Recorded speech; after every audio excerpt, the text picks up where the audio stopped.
A satisfied grin slowly spread across Joo-Heon's face. Forget the money, that relic knife would soon belong to him as well. Unable to contain his rage any longer, Kyung-tae charged forward with the blade raised high, fully intending to kill his former subordinate in a single strike. But Joo-Heon calmly sidestepped at the last possible second. The knife sliced through nothing but empty air. Before Kyung-tae could recover, Joo-Heon grabbed his wrist and twisted it with surprising force. Pain shot through Kyung-tae's arm as his balance crumbled. Looking almost disappointed, Joo-Heon remarked that he admired Kyung-tae's courage. After all, not many people were foolish enough to point a relic at him, forcing the knife's edge against Kyung-tae's throat. Seeing their boss completely overpowered, the surrounding gang members rushed forward to rescue him. In one swift motion, Joo-Heon snatched the relic knife from Kyung-tae's grasp. Holding it up before his eyes, he smiled. "Let me show you how it's actually supposed to be used."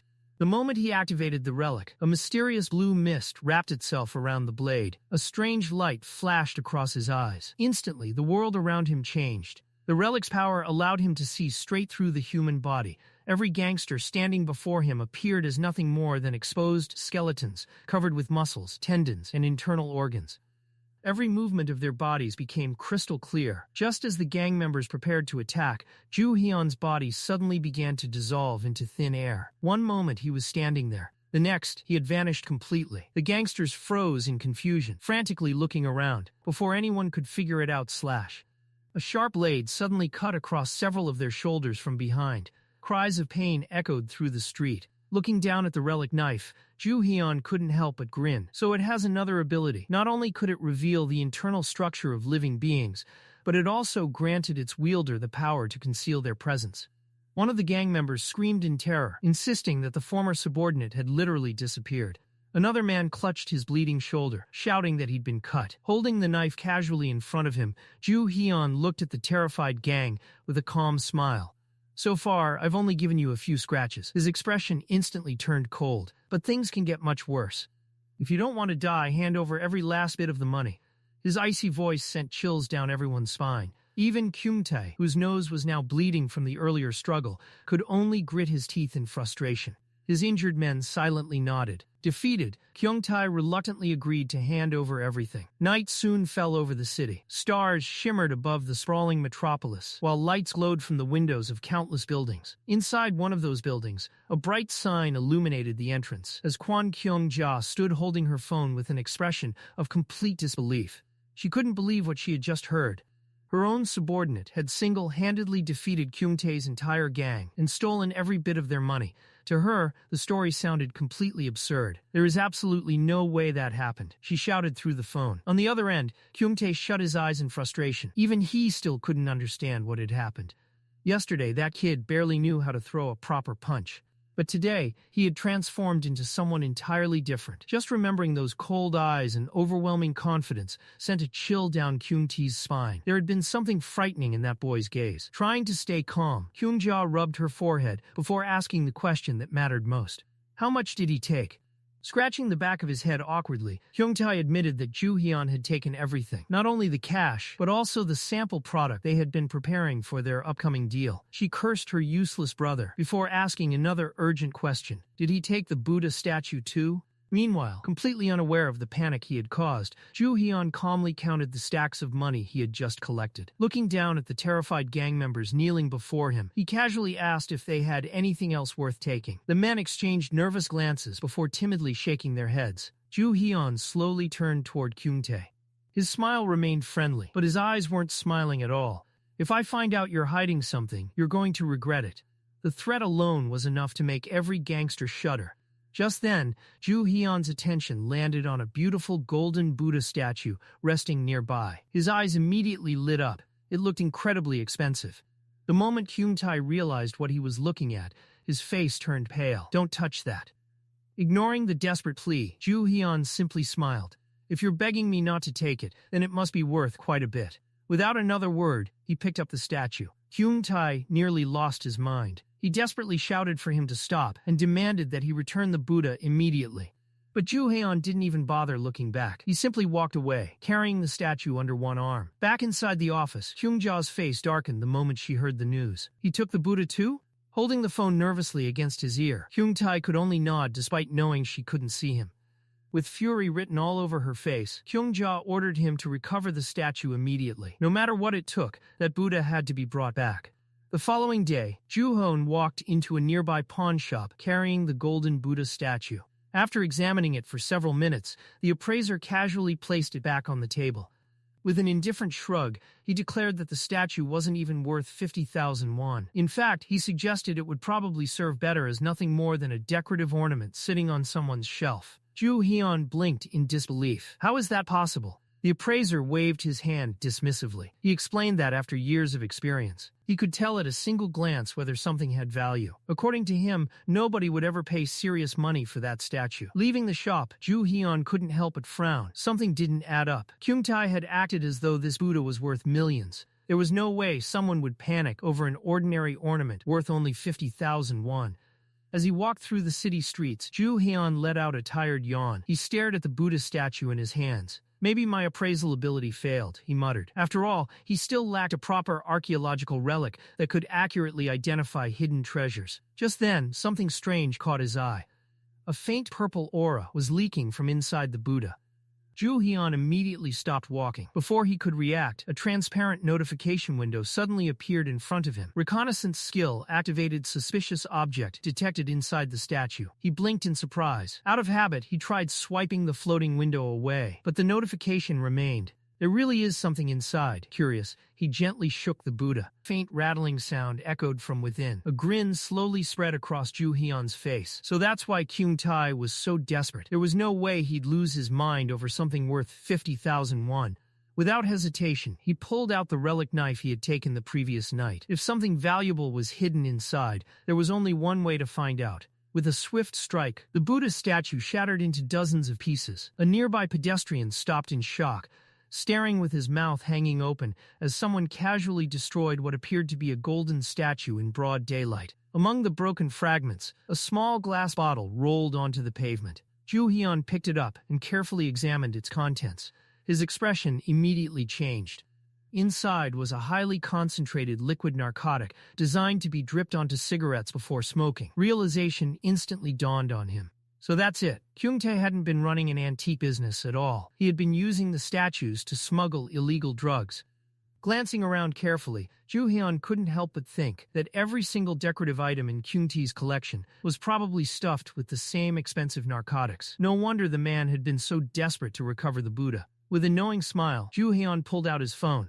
There was no reason to keep this discovery to himself. He immediately called one of his trusted contacts. Joo-Heon remembered something important. The government was currently offering a reward of nearly 100 million won to anyone who reported a major drug smuggling operation. Evening had settled over the city, and the lights inside the office were still burning brightly.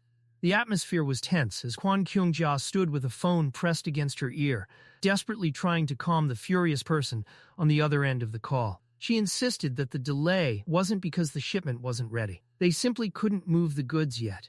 Someone had been following them, and making a move now would only expose their entire operation. The furious shouting coming from the phone was so loud that she instinctively closed her eyes. Turning away from everyone in the room, she apologized and promised that she would contact them again soon before ending the call. The moment the line disconnected, her expression twisted with frustration.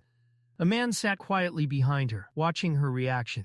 Clicking her tongue, Kyung-ja cursed under her breath. She complained that she had absolutely no reason to keep all of the money for herself, yet everyone kept acting as though she had betrayed them. Just then, she heard movement behind her. Turning around, she froze. Standing in the doorway was her older brother. He wasn't alone. His face was swollen and covered in bruises. His wrists were locked in handcuffs, and 2 police officers stood behind him. Her expression instantly changed. What happened? Kyung-tae lowered his head with a defeated expression. The situation couldn't possibly get any worse. Before he could explain further, one of the officers stepped forward and presented his identification. Detective Jinwoo calmly introduced himself before explaining that they were investigating a large-scale illegal drug trafficking operation. Kyung-ja immediately spread her arms in protest. There must be some misunderstanding. The detective simply smiled. Holding up a bag containing the bottle recovered from the Buddha statue, he casually replied that criminals always tried to come up with excuses after they had already been caught red-handed. Then, his expression became serious. This isn't the only evidence. We're also investigating your storage facilities. Are the rest of the drugs hidden inside the warehouse? Hyung-ja silently gritted her teeth. Inside, however, she remained surprisingly calm. So they found out about the warehouse in Jongdo. That's fine. Every warehouse has its own access code. There's no way they'll be able to open them all. Confident in that fact, she crossed her arms and stared directly at the detective. If you don't have stronger evidence, then stop making false accusations. She reminded him that even the police had no right to interfere with a legitimate business without proper proof. For a brief moment, everything remained silent. Then, the radio clip to Detective Jung-woo's shoulder suddenly crackled to life. A voice echoed through the speaker. "Report, we've completed the inspection.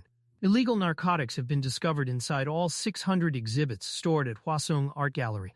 The room fell silent. Hyung-ja's confident expression completely disappeared. The officers immediately moved in and secured her in handcuffs. Still struggling to process what she had just heard, she demanded to know how they had managed to open every storage room. Detective Jung-woo simply smiled. Closing his eyes for a brief moment, he answered calmly, "We had some help. Someone on the inside cooperated with us." Earlier that day, Joo-Heon had personally accompanied the police to the warehouse. One of the employees pointed toward a locked storage room and explained that the door had always remained sealed. Without saying a word, Joo-Heon walked straight toward it. He entered the password. Click! The heavy door unlocked immediately. The officers behind him looked at each other in confusion. One of them couldn't help but ask how he knew the password. Joo-Heon simply smiled. "I have a very good memory." It wasn't false modesty. His phenomenal memory had always been his greatest natural talent. Ironically, that very ability was one of the reasons Kyung-ja had hired him in the first place. Back when he worked for her company, he had been responsible for transporting goods between countless storage facilities. Each warehouse used a completely different security code. At first, it had been incredibly frustrating. Eventually, tired of constantly asking for passwords, he secretly wrote every single one down and memorized them all. At the time, it had simply been a way to make his job easier. He never imagined that one day, those same passwords would become the key to destroying the entire organization. One storage room after another, the police unlocked every door. Each room revealed exactly what Joo-Heon had expected. Boxes filled with expensive artifacts, each one secretly hiding illegal narcotics. Watching the officers uncover more evidence with every room they opened, Joo-Heon quietly smiled to himself. Everything was unfolding exactly according to his plan. Once the authorities finished their investigation, he would receive the enormous reward money, and with that money, he could finally begin hunting relics in earnest. One of the officers picked up another bottle and immediately confirmed that it contained drugs. Another officer shook his head in disbelief. These smugglers became far too confident. Turning toward Joo-Heon, the officer smiled. "You did the right thing by reporting this." Joo-Heon simply nodded. "I'm glad I could help." Then he hesitated for a moment before making one small request. The detective looked at him curiously. "What is it?" Meanwhile, Kyung-ja struggled furiously as the officers restrained her. She screamed that none of this made any sense and demanded to be released immediately. Just then, Detective Jung-woo's phone rang. After answering the call, he listened for a few seconds before looking back at her. Then he smiled. "My assistant wants to say something." He held the phone toward her. The moment she heard the familiar voice coming through the speaker, her face darkened. It was Joo-Heon. With a relaxed smile, he spoke into the phone. "You really should have treated your employees better." Kyung-ja's eyes narrowed with fury. Joo-Heon continued speaking. "And maybe you should have paid their salaries on time." Her eyes widened. "So this was all because of you?" Joo-Heon chuckled softly. "No, you just should have changed your warehouse passwords more often." Before ending the call, he left her with one final sentence. "Enjoy your stay in prison." The line disconnected. Kyung-ja completely lost control. Fighting against the officers holding her back, she screamed at the top of her lungs, "I'll kill you." Later that night, the city had grown quiet. Only the lights shining from apartment windows illuminated the streets as Joo-Heon casually walked home. His phone suddenly vibrated. He pulled it from his pocket and smiled after seeing the sender's name. It was Detective Jung-woo. The detective thanked him once again for helping expose the smuggling operation and informed him that the government reward for assisting with the investigation would be processed soon. Reading the messages, Joo-Heon couldn't help but smile. Jung-woo had always looked out for him. Soon, he would finally have the startup capital he desperately needed. Once he received the reward money, he could begin searching for relic tombs much sooner than expected, and after that, his future would finally begin to change. His smile slowly faded as another face appeared in his mind. Tae-jin, his former enemy. Joo-Heon's eyes hardened. "Just wait, I'll settle the score with you soon enough." Suddenly, he stopped walking. His eyes widened in disbelief. Standing on top of a small hill, he stared toward the neighborhood where his house was supposed to be. Then his face froze. What? Where did my house go? The entire residential district had disappeared. In its place stood an enormous mountain of golden sand stretching high into the sky. An ancient tomb had suddenly emerged from beneath the earth, swallowing the entire neighborhood in the process. Chaos erupted everywhere. Residents cried in confusion. Some people burst into tears after realizing their homes had vanished. Others began arguing with one another, ignoring the panic surrounding him. Joo-Heon quietly walked past the gathering crowd, his eyes fixed on the massive tomb towering before him. Unlike everyone else, he understood exactly what this meant. These people were terrified because this was the first time they had witnessed something like this. But Joo-Heon knew the truth. This was only the beginning. Soon, mysterious tombs would continue appearing across the entire world. Memories from his previous life came flooding back. He remembered exactly how everything had unfolded the first time. Back then, he had still been working under Kyung-tae. Kyung-tae had received a mysterious phone call. At the time, Joo-Heon hadn't thought much of it. When he finally returned home later that evening, everything had looked completely normal. The apartment buildings were still standing. Lights shone from every window, and there wasn't a single grain of sand in sight. Relieved, he had assumed nothing unusual had happened. Only much later did he learn the truth.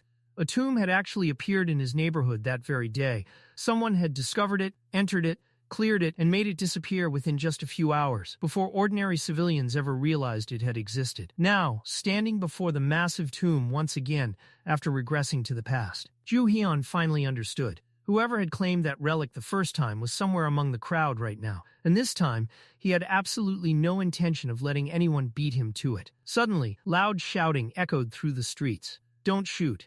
Joo-Heon turned toward the commotion. A soldier in full camouflage gear had raised his assault rifle and was pointing it directly at an unarmed civilian. Recognizing the terrified man immediately, Joo-Heon realized it was one of his neighbors. The soldier barked at everyone nearby. "Everyone stay where you are. Stop panicking and keep quiet." Without the slightest hesitation, Joo-Heon walked straight over. Before anyone could react, bam! His foot shot upward and slammed directly into the soldier's chin. The soldier was launched backward before crashing onto the ground. Silence instantly fell over the crowd. Everyone stared at Joo-Heon with their mouths hanging open. Even his neighbor, Kim, looked completely dumbfounded. Joo-Heon frowned at the fallen soldier. "What gives you the right to wave a machine gun around at civilians?" Then, as if nothing had happened, he turned toward Kim with a friendly smile. "It's been a while." Kim blinked in confusion. "What are you talking about? We literally saw each other a few days ago." From Joo-Heon's perspective, however, it truly had been a very long time. The soldier slowly climbed back to his feet while rubbing his aching jaw. Another soldier rushed over in concern. "Are you all right?" The dazed soldier wiped the blood from his mouth before apologizing awkwardly. "I don't know what came over me." Sweat trickled down his face as he tried to regain his composure. Ignoring the awkward atmosphere, Joo-Heon casually placed his hands on his hips. "So, why has the military mobilized so quickly?" That was the question bothering him the most. Had the Korean government already learned about the tombs, or were they simply reacting to an unexplained disaster? Standing among the frightened civilians, Joo-Heon continued questioning the soldier. "Have your troops already entered the tomb?" The soldier immediately stiffened. "I'm not authorized to discuss military operations." Joo-Heon simply looked away. So they're keeping everything confidential. His priority now wasn't gathering information anymore. It was getting inside the tomb before the government did. Straightening his posture, he spoke loudly enough for everyone nearby to hear. "This is our neighborhood. The residents deserve to know why soldiers carrying assault rifles suddenly surrounded our homes." The soldiers exchanged nervous glances. Joo-Heon then added another layer of pressure. "If necessary, I'll make sure your superiors hear about what happened here today." The soldiers visibly panicked, not wanting unnecessary trouble. One of them sighed before finally giving in. "We're here to destroy the structure. But before that, we have to recover something from inside. Don't worry, no civilians will be harmed." Joo-Heon stroked his chin thoughtfully. "Destroy it? So the government doesn't even understand what a tomb really is yet." The soldier continued speaking. "We've brought several scientists with us. They know much more about this phenomenon. Everything should go smoothly." Hearing that, Joo-Heon's understanding of the situation became much clearer. The government was completely inexperienced. They were blindly following the advice of researchers who understood almost nothing about relics. Smiling politely, he nodded. Thanks, you've been very helpful. The soldier scratched the back of his head awkwardly. Joo-Heon simply waved as he walked away. Good luck. The confused soldier even thanked him before realizing how strange that conversation had been. Kim hurried after Joo-Heon. Did you learn anything useful? Joo-Heon shook his head. Not really. For now, all we can do is wait. Kim raised both hands in confusion. Wait? Before he could ask another question, Joo-Heon had already disappeared into the crowd. Watching him leave, Kim scratched his head. Why is he acting so differently today? Near the massive tomb, only a handful of people were allowed past the military barricade. Among them stood a blonde woman named Linda Walker. Keeping her eyes on the soldiers, she raised a phone to her ear. Double-check all the intelligence. By now, the Korean government should know something about these tombs. A voice answered from the other side. Our sources confirm they know absolutely nothing. Linda slowly looked around at the large military presence surrounding the area. Strange. If they don't know anything, why are there soldiers everywhere? The voice calmly reassured her. Everything is proceeding according to plan. Continue following protocol, and whatever happens, do not discuss the existence of the tombs. The information remains top secret. Linda nodded.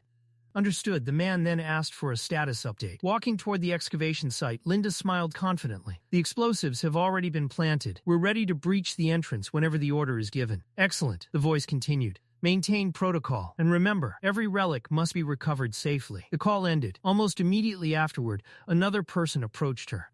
It was a curly-haired Japanese man named Abe. Smiling politely, he greeted her. So, it seems America isn't the only country hoping to profit from this new era. His eyes narrowed slightly.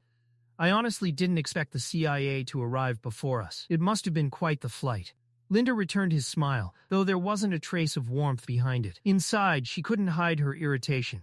These Japanese rats really move fast. Placing both hands on her hips, she answered confidently. Unlike your organization, the United States isn't collecting relics for selfish gain. Our purpose is scientific research. We intend to study these artifacts and use them for the benefit of the entire world. She maintained a perfectly diplomatic smile. Our goal is international cooperation. Abe simply smiled back, but both of them understood the truth. Neither side had traveled halfway across the world out of kindness. If America is really doing this for the good of humanity, he mocked, then why is the CIA making sure no one else gets anywhere near these relics? Linda remained calm. And what makes you so certain that's our intention? Abe simply spread his arms. Let's stop pretending. We both know why we're here. Instead of wasting time talking, let's see who reaches the relic first. Linda let out a quiet laugh. Then I wish you the best of luck. The two exchanged polite smiles, but neither trusted the other for a second. Hidden behind a nearby corner, Joo-Heon had been silently observing the entire exchange. So those two really were representatives of the CIA and the Japanese excavation team. Just as he remembered, his eyes shifted toward the enormous mountain of sand towering over the city. Its surface was covered with gigantic carved human faces. Although tombs had already begun appearing around the world, only a handful of powerful governments knew the truth. Soldiers surrounded the massive sand mountain, while excavation teams carried sealed containers filled with relics recovered from previous tombs. From the very beginning, only the world's strongest nations had competed for ownership of these treasures. The United States, Japan, and a few other global powers had secretly established specialized excavation units whose sole purpose was to locate tombs, clear them before anyone else, and claim every relic hidden inside. Watching everything unfold from the shadows, Joo-Heon narrowed his eyes. Not this time. That relic belongs to me. As Linda stepped forward to continue arguing with Abe, Joo-Heon quietly slipped away. The two foreign organizations were too busy trying to outmaneuver each other to notice him. A satisfied smile appeared across his face. Perfect. While they're distracted, I'll clear the tomb before either side even realizes what happened. He chuckled to himself. They never had a chance. Without another moment of hesitation, Joo-Heon stepped toward the tomb. The instant his foot touched the ground, ancient glyphs suddenly burst into existence beneath him. Countless glowing hieroglyphs spread across the road in a massive circular pattern. Their mysterious light illuminated the dark streets. Rather than being surprised, Joo-Heon smiled. To him, relics weren't simply lifeless objects. They possessed their own will. Almost like living beings, they longed to be discovered, to be acknowledged, to choose worthy owners. Looking at the glowing symbols beneath his feet, Joo-Heon couldn't help but think, these relics really do see themselves as the main characters of history. The civilians nearby immediately panicked. Very few people in the world understood their true purpose. Those capable of reading these ancient glyphs could uncover the tomb's greatest secrets. The runes revealed hidden passages, deadly traps, secret chambers, and sometimes even the exact path leading straight to the relic itself. Unfortunately, almost nobody could actually decipher them. But Joo-Heon wasn't almost nobody. The moment his fingers touched the glowing symbols, a brilliant flash erupted before his eyes. One translucent purple notification after another appeared in the air. New title acquired, new skill, unlocked young linguist skill effect, grants the ability to understand and analyze ancient languages. Decipher unknown scripts, and interpret tomb glyphs. Another notification followed immediately afterward. The new skill quietly settled into his growing list of abilities. Joo-Heon casually waved his hand, dismissing every floating window. He quietly reminded himself that there were still 2 more essential skills he needed before everything truly began. Nearby pedestrians stared at him in confusion as he repeatedly waved his hand through empty air. To everyone else, it looked like he was simply talking to himself. Following the directions hidden within the glyphs, Joo-Heon eventually reached the riverside that cut through the city. Near the embankment stood a single ancient stone pillar. Its entire surface was covered with glowing hieroglyphs. Standing before it with both hands in his pockets, Joo-Heon smiled confidently. So this is the entrance. Without hesitation, he pulled out the relic knife he had stolen earlier, swinging it once he drove the blade directly into the pillar. The instant the knife pierced the stone, every glyph began shining with overwhelming brilliance. A blinding pillar of light shot into the night sky, illuminating the entire city. Holding the knife tightly, Joo-Heon prepared himself. It's time for a tomb raider to go to work. Suddenly, another purple notification appeared before him, warning an unknown entity is approaching. At the same moment, the ground beneath the pillar violently cracked apart. A massive gateway slowly opened beneath his feet as an enormous column of light erupted into the heavens. The explosion of light instantly caught everyone's attention. Not far away, Abe stared toward the sky in complete disbelief. Where is that light coming from? One of his subordinates came running. Someone opened the tomb. Without another word, Abe sprinted toward the source of the light. Linda quickly called after him. Where are you going? Ignoring her completely, Abe continued running. Both foreign teams raced toward the mysterious gateway. We should wait for backup, Linda warned. Abe didn't even slow down. They'll only get in my way. Moments later, they finally reached the source of the light. A massive hole had opened in the earth. At its center stood the entrance to the tomb. Peering into the endless darkness below, Abe frowned. I can't see anything. The light's too bright. Linda picked up a nearby stone and tossed it into the abyss. The two quietly listened. Several seconds later, splash, Abe pointed downward. There's water. Linda nodded. And judging by the sound, it's a very deep pool. Before she could stop him, Abe jumped. What are you doing? Linda shouted in panic. But he had already disappeared into the darkness. Far below, Joo-Heon was already making his way deeper into the tomb. An underground river flowed beside the narrow stone pathway. Then, he heard footsteps. Someone had entered after him. Lighting the ancient walls with a small lighter, Joo-Heon smiled mischievously. Looks like my guests have arrived. Maybe I'll have a little fun. Ahead of him lay the tomb's very first trial. Every wall was completely covered with glowing glyphs. After surviving the fall, Abe dragged himself onto the muddy shore. The foul smell immediately assaulted his senses.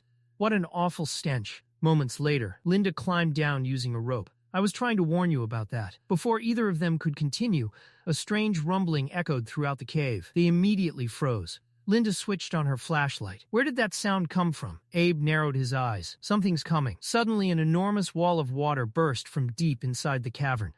What the? Neither of them had time to react. The tidal wave raced toward them with unstoppable force. They turned and ran, but it was already too late. The flood swallowed both agents whole. Linda vanished beneath the raging current. Abe barely managed to raise one hand above the water as he desperately fought for air.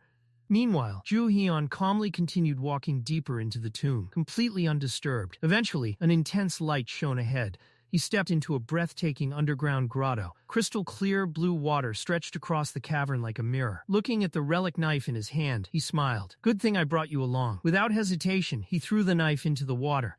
Ripples spread across the lake. Moments later, the water exploded upward. A gigantic white serpent slowly emerged from the depths. Its enormous golden eyes locked onto Joo-Heon. The creature opened its mouth. Inside rested 2 identical knives. One was made entirely of gold, the other pure silver. An ancient voice echoed throughout the cavern. Traveler, you have lost your blade. Tell me, which one belongs to you? The golden knife or the silver one? Joo-Heon couldn't help but grin. He immediately recognized the trial. The Tomb of the Two Axes. It was modeled after Aesop's famous fable, The Honest Woodcutter and Mercury. Anyone familiar with the story would immediately assume the correct answer was to choose the ordinary blade and reject the precious ones. But Joo-Heon wasn't about to fall for such an obvious trap. Looking directly into the serpent's eyes, he calmly answered, "Neither of those knives belongs to me." The giant serpent slowly closed its mouth. Then, after a brief silence, it opened its jaws once more. This time, only a single knife rested inside, the very same relic knife that Joo-Heon had thrown into the lake. The ancient voice echoed through the cavern once again. "Then, is this your blade?" Joo-Heon carefully studied the enormous white serpent before him. A sly smile slowly spread across his face, while his sharp eyes gleamed with unmistakable cunning. Instead of answering immediately, he shrugged casually. "I'm not entirely sure that's my knife," he said. "Mind if I take a closer look?" The ancient voice echoed through the cavern. Permission granted. The serpent slowly lowered its head, presenting the blade resting inside its mouth. Joo-Heon calmly reached forward, his fingers gently wrapped around the knife's hilt, and in the very next instant slash. Without a hint of hesitation, he swung the blade upward. The knife sliced straight through the serpent's mouth. A painful roar echoed throughout the underground grotto as the massive creature collapsed onto the stone floor, writhing in agony. The ancient voice cried out in disbelief. "Why? You had already passed the trial. Victory and your reward were only one step away." Joo-Heon merely smiled. The very first rule of relic hunting is never trust a relic. He looked down at the wounded serpent without the slightest bit of sympathy. Relics are nothing but pure evil. Who could guarantee that your so-called reward wouldn't become a curse the moment I accepted it? The serpent's forked tongue flickered weakly as it stared back at him. Its voice trembled. "How? Does a mere mortal know so much about us?"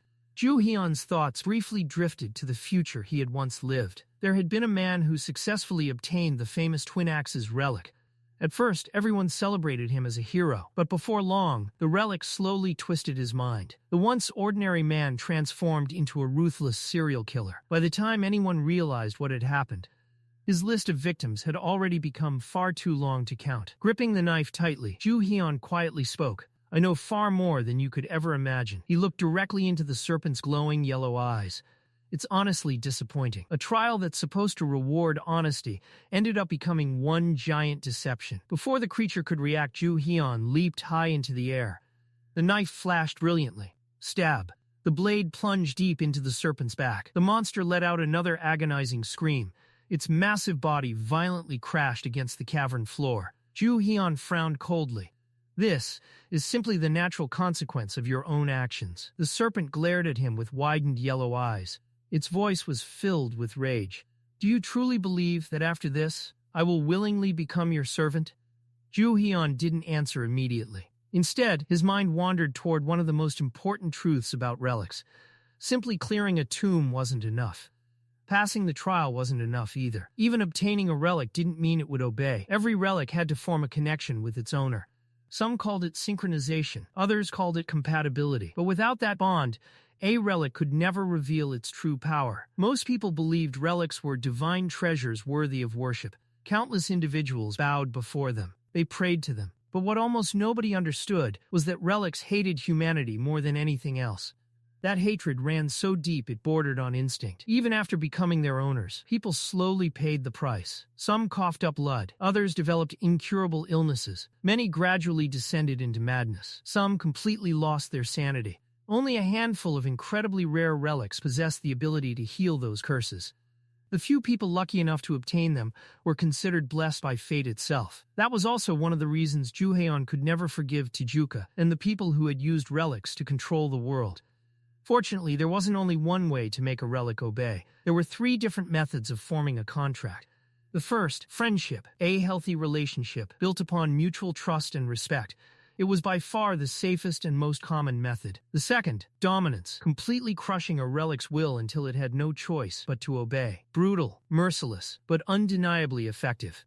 The third, compatibility, the rarest and strongest connection of all. This bond was formed when both the relic and its owner naturally shared the same ideals, desires, and purpose. It was similar to the relationship between a musician and their favorite instrument. When such harmony existed, the relic willingly offered every ounce of its power. Because friendship was easier, almost everyone chose the first method. Very few people dared to dominate a relic instead. Joo-Heon had no intention of wasting his time earning the serpent's trust. He knew exactly what friendship with a relic eventually became: a slow death. Without hesitation, he drove the knife even deeper into the serpent's back. Blood erupted across the cavern floor. The serpent shrieked in unbearable pain. Looking down coldly, Joo-Heon spoke in an emotionless voice. "I'm not interested in becoming your friend. I'm going to make you obey." He twisted the blade even further. "You have two choices. Serve me faithfully, or be destroyed forever. There are countless relics in this world. If you disappear, I'll simply replace you with another." The serpent trembled violently. Fear filled its enormous eyes. Its voice shook. "Why? Mortals are supposed to worship us, to desire us. Why are you treating me like this?" Before Joo-Heon answered, a brilliant golden light burst from the serpent's body. Its massive form dissolved into countless glowing particles before disappearing completely. The water beneath it exploded upward in shimmering waves. Floating gently in the air, a magnificent golden axe appeared before Joo-Heon. At the exact same moment, a familiar purple notification appeared. Basic skill awakened, primary archaeology. Another essential skill had finally been unlocked.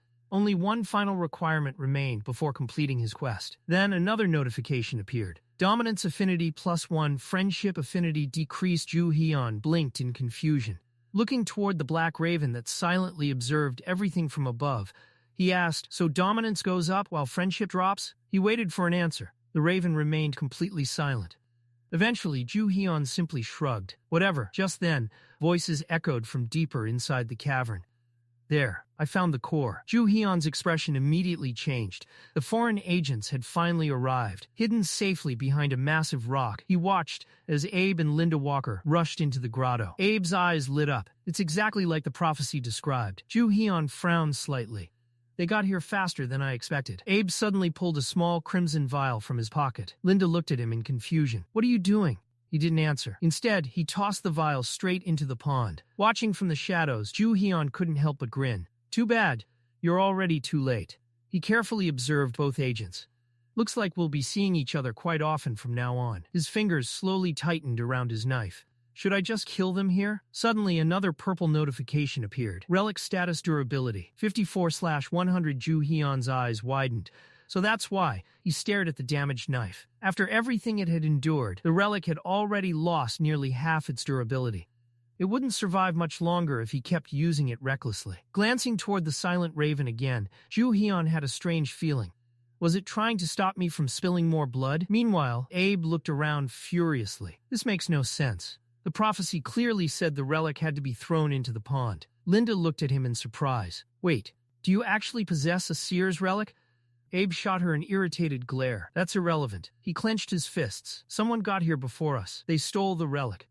Linda quietly nodded. Looking down at the ground, she remembered the footprints she had noticed near the ruins earlier. "So that's it. The tomb has already been cleared." At that exact moment, a loud crash echoed somewhere deeper inside the cave. Joo-Heon smiled.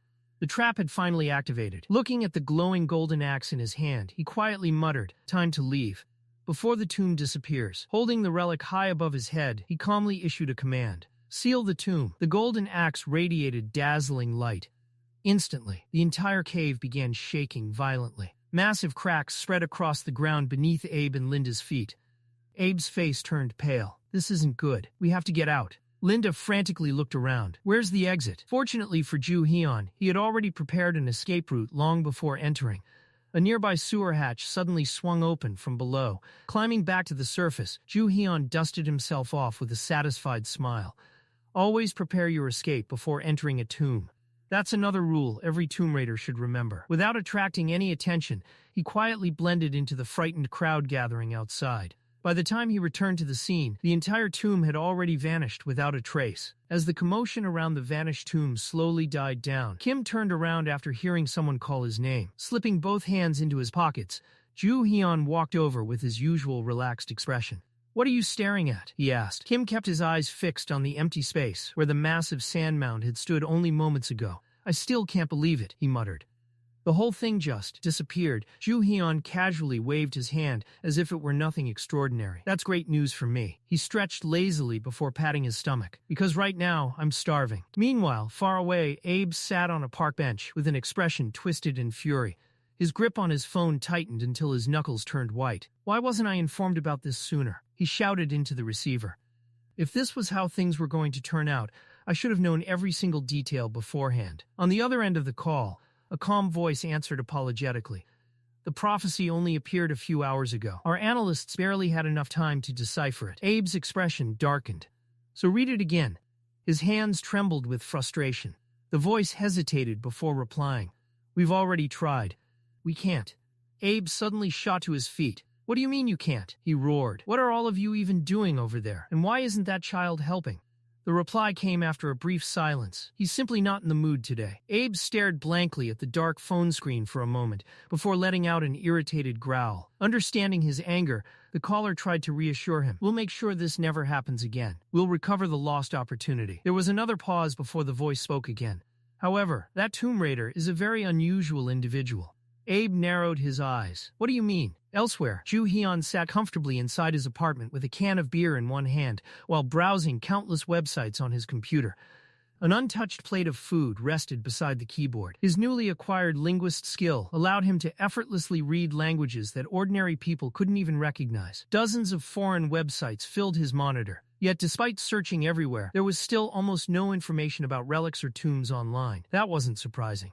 The world hadn't officially discovered their existence yet. Those secrets would only become public much later. Joo-Heon shifted his search to someone else, Tae-Jun. His fingers rapidly danced across the keyboard as he searched every database he could access. Nothing, no information, no records, not even a trace of the organization behind him. So they're still completely hidden. Just then, Kim walked into the room and stared at the monitor filled with unfamiliar symbols. He scratched his head. Wait, are you seriously reading all of that? Or are you just pretending to understand random scribbles? Joo-Heon looked over his shoulder.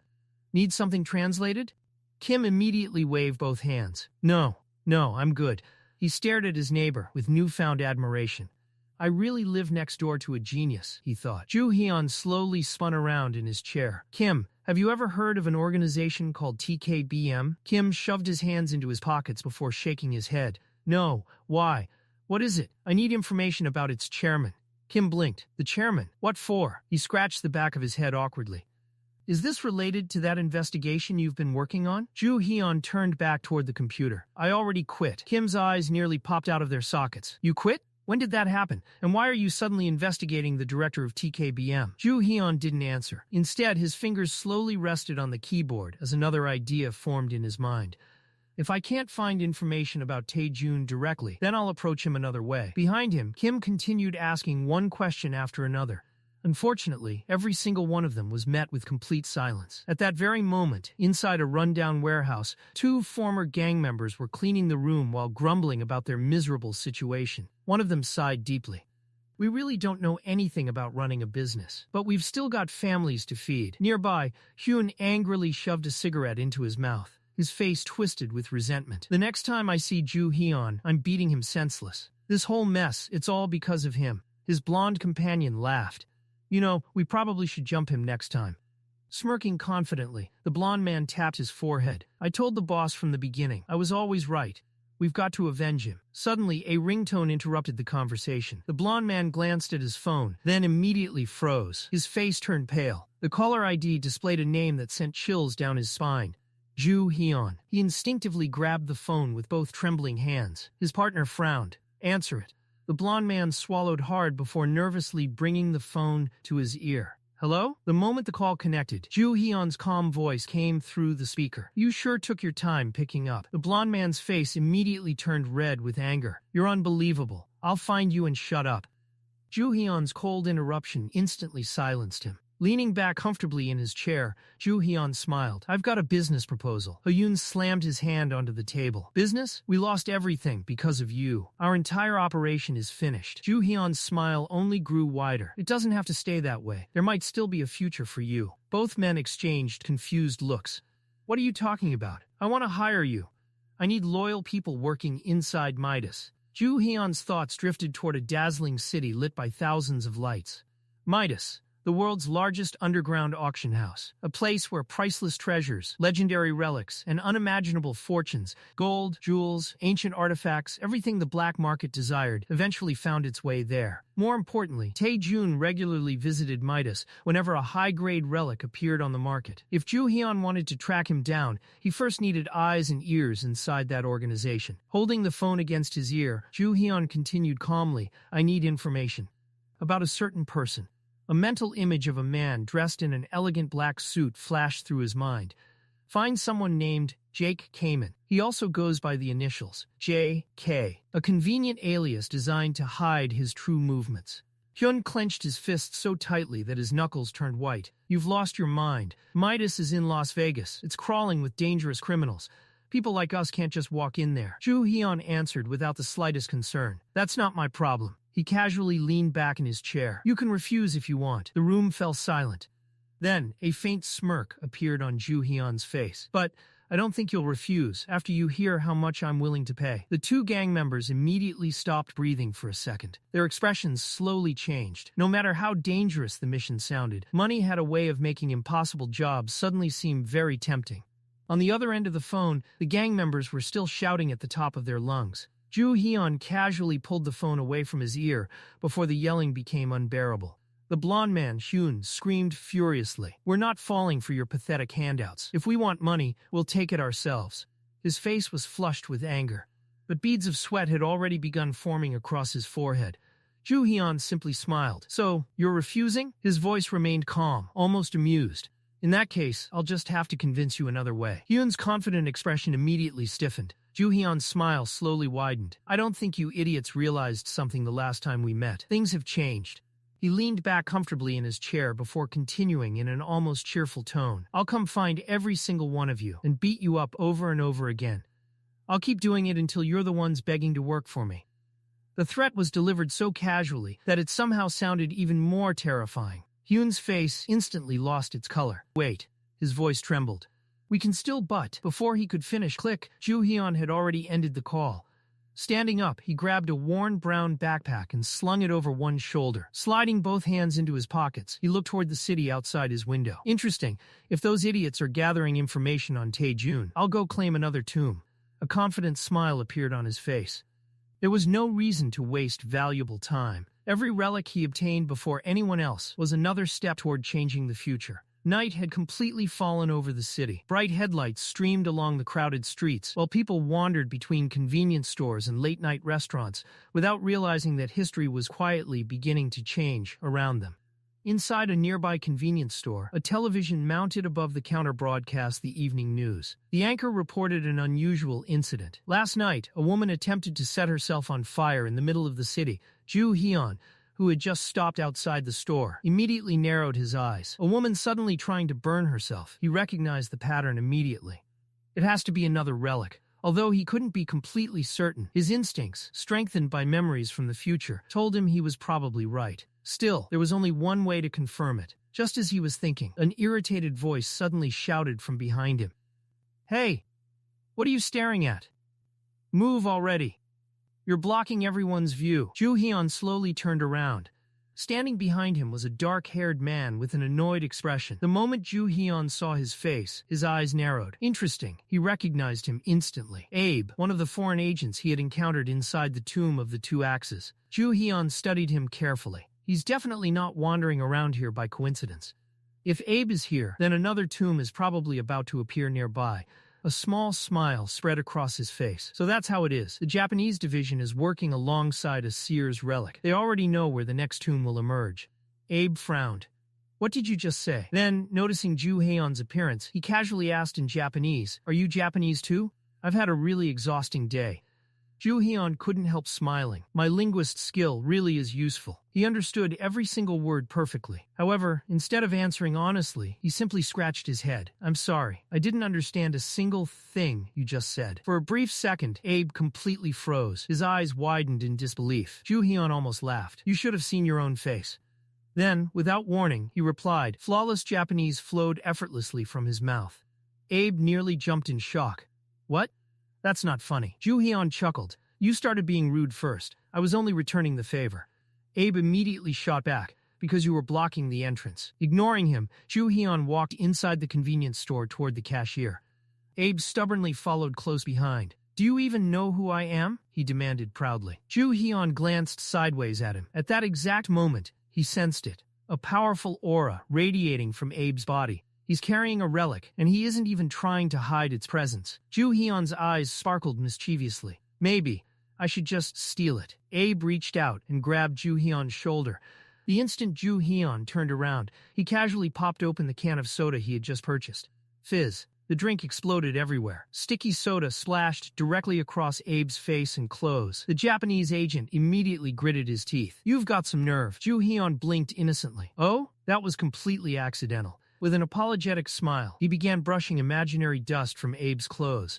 "Someone must have shaken the can before I bought it." While pretending to clean him off, Joo-Heon's hand quietly slipped into Abe's pocket. His fingers brushed against something cold. A bracelet? Unfortunately, stealing it now would be far too obvious. Reluctantly, he withdrew his hand. Still smiling, he leaned closer. "I'd happily pay your laundry bill, but I spent my last bit of money buying that soda." He looked Abe up and down before adding with a grin. "Besides, maybe this is a good excuse to throw those ugly clothes away and buy something decent." Abe stared at him speechlessly. Before he could respond, Joo-Heon suddenly crouched down. "Oh, you dropped something." He picked up several documents from the floor before politely handing them back. "Be more careful." Abe quickly snatched them away. His expression became noticeably tense. "My archaeological documents, I can't let anyone see these." Just then, boom! A deafening explosion echoed across the city. Both men instinctively turned toward the sound. People throughout the street suddenly froze. What was that? Within seconds, panic spread like wildfire. Some pedestrians collapsed in fear. Others began screaming, "Run! Get away from here! Something's happening!" Joo-Heon's lips slowly curled upward. "Right on schedule. A new tomb has appeared." Without wasting another second, he immediately sprinted toward the source of the disturbance. Watching him disappear into the distance, Abe smiled. The seer was right again. He quickly pulled out his phone. "Everything is proceeding exactly according to plan." Then, the voice on the other end spoke again. Its tone suddenly became serious. "The individual who cleared the Tomb of the Two Axes will interfere with your mission once again. The child gave us another warning. Whatever happens, avoid alcoholic beverages." Abe froze. His pupils shrank. In an instant, a memory flashed through his mind. Joo-Heon, opening a drink, spilling it all over him only moments earlier. It was him, the man from the prophecy.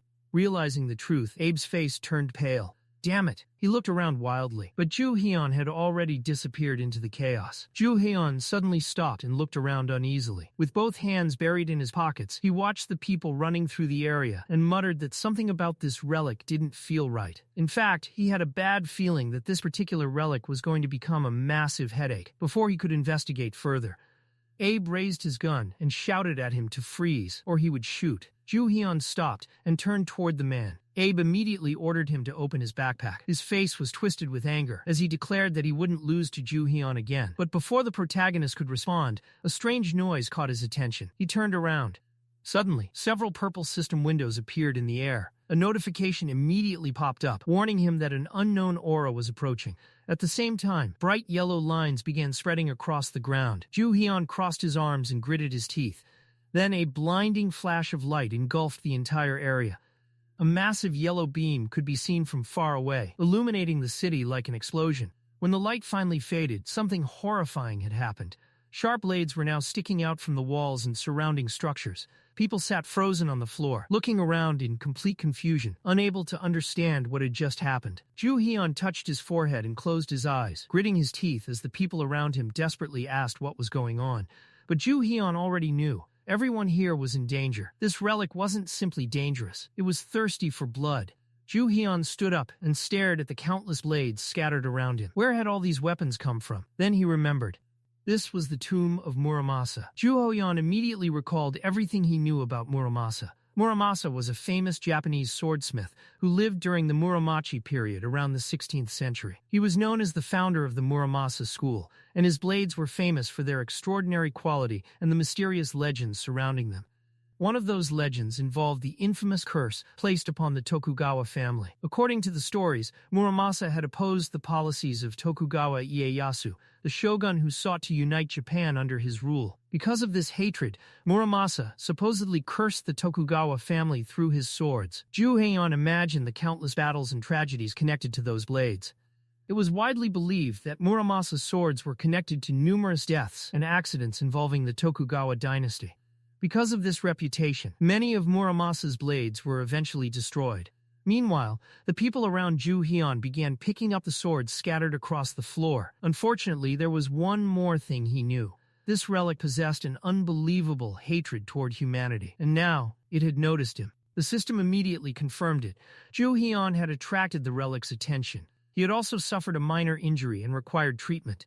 Joo-Heon closed one eye and looked away before rolling up the sleeve of his jacket. There were several wounds on his arm. He sighed. The tomb needed to be cleared as quickly as possible. But before he could move, Abe approached from behind.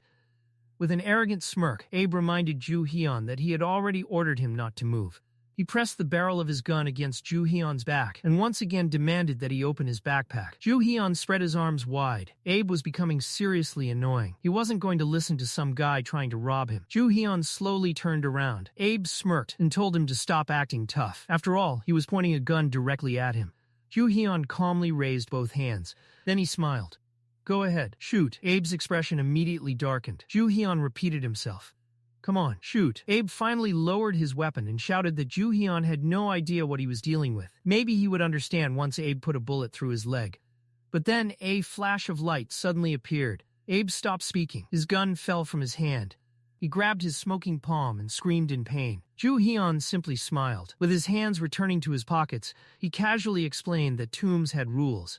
Modern firearms didn't work properly inside them. Otherwise, clearing these tombs would be far too easy.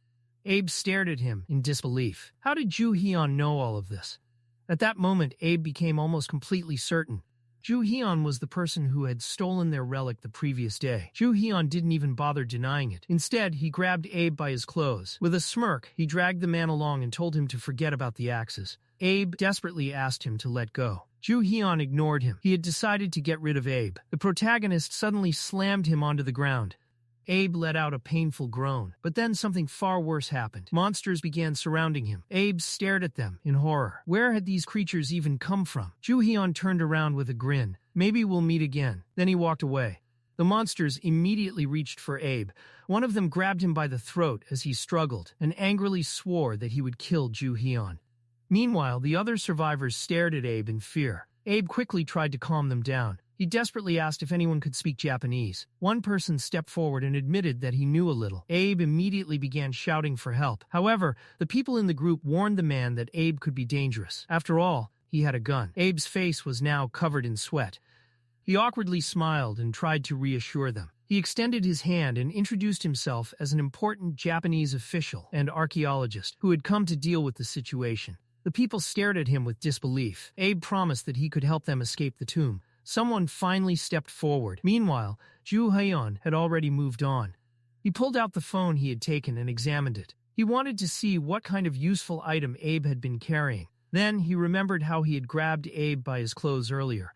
Luckily, he had been quick enough to search through Abe's pockets while doing so. Joo-Heon smiled. It was fortunate that humanity still knew so little about the tombs, because that lack of knowledge was working entirely in his favor. Joo-Heon reached into his belongings and pulled out a bracelet along with a cake. Raising an eyebrow, he examined the bracelet and immediately recognized its origin. It came from a famous Korean folktale about a brother and sister who eventually became the sun and the moon. Joo-Heon imagined the story playing out in his mind. Their mother had been attacked by a tiger who demanded rice cakes, and eventually, the beast turned its attention toward the children as well. Desperate to escape, the siblings grabbed onto a rope that mysteriously descended from the heavens, allowing them to flee from the tiger.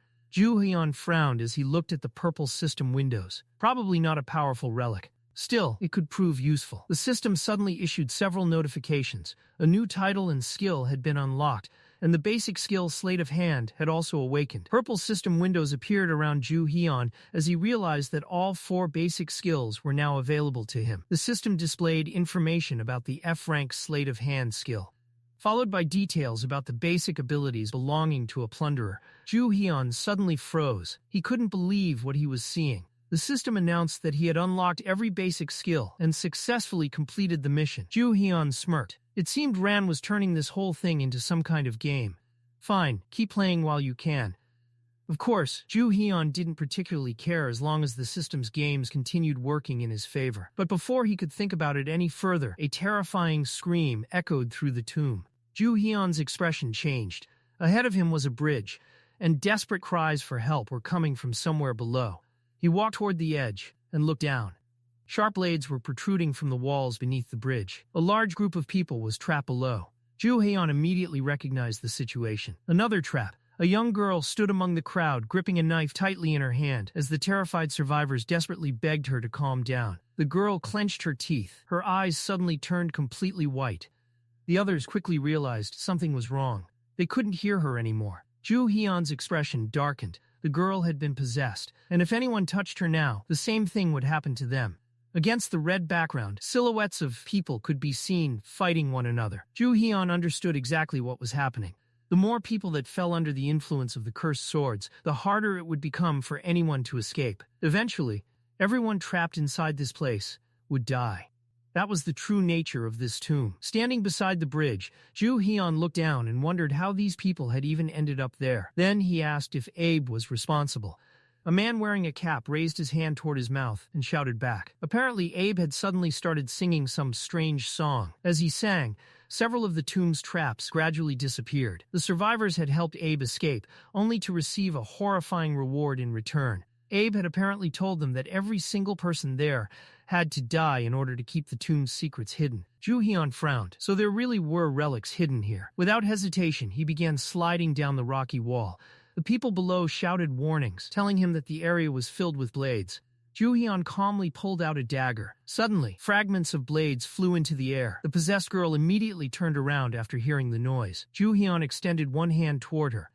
The girl charged at him with the knife raised. Joo-Heon tightly grabbed the rope relic. "Let's see what you can do." He threw it forward and commanded it to stop the approaching enemy. The rope instantly wrapped itself around the girl's body. She was completely immobilized and crashed onto the ground. Joo-Heon smiled. That was easy. He reached for the dagger, preparing to retrieve it. But then the weapon spoke. An arrogant voice ordered him to kill every person around him. Joo-Heon's expression immediately darkened. He stared at the relic. How dare a mere relic tell me what to do? He checked the system's information and couldn't believe the weapon's arrogance. It was only a C-rank relic, yet it acted as if it were some legendary treasure. Joo-Heon immediately threw the dagger aside. What a waste of time. He wasn't interested in dealing with a useless relic. Instead, he asked where the main relic of the tomb was.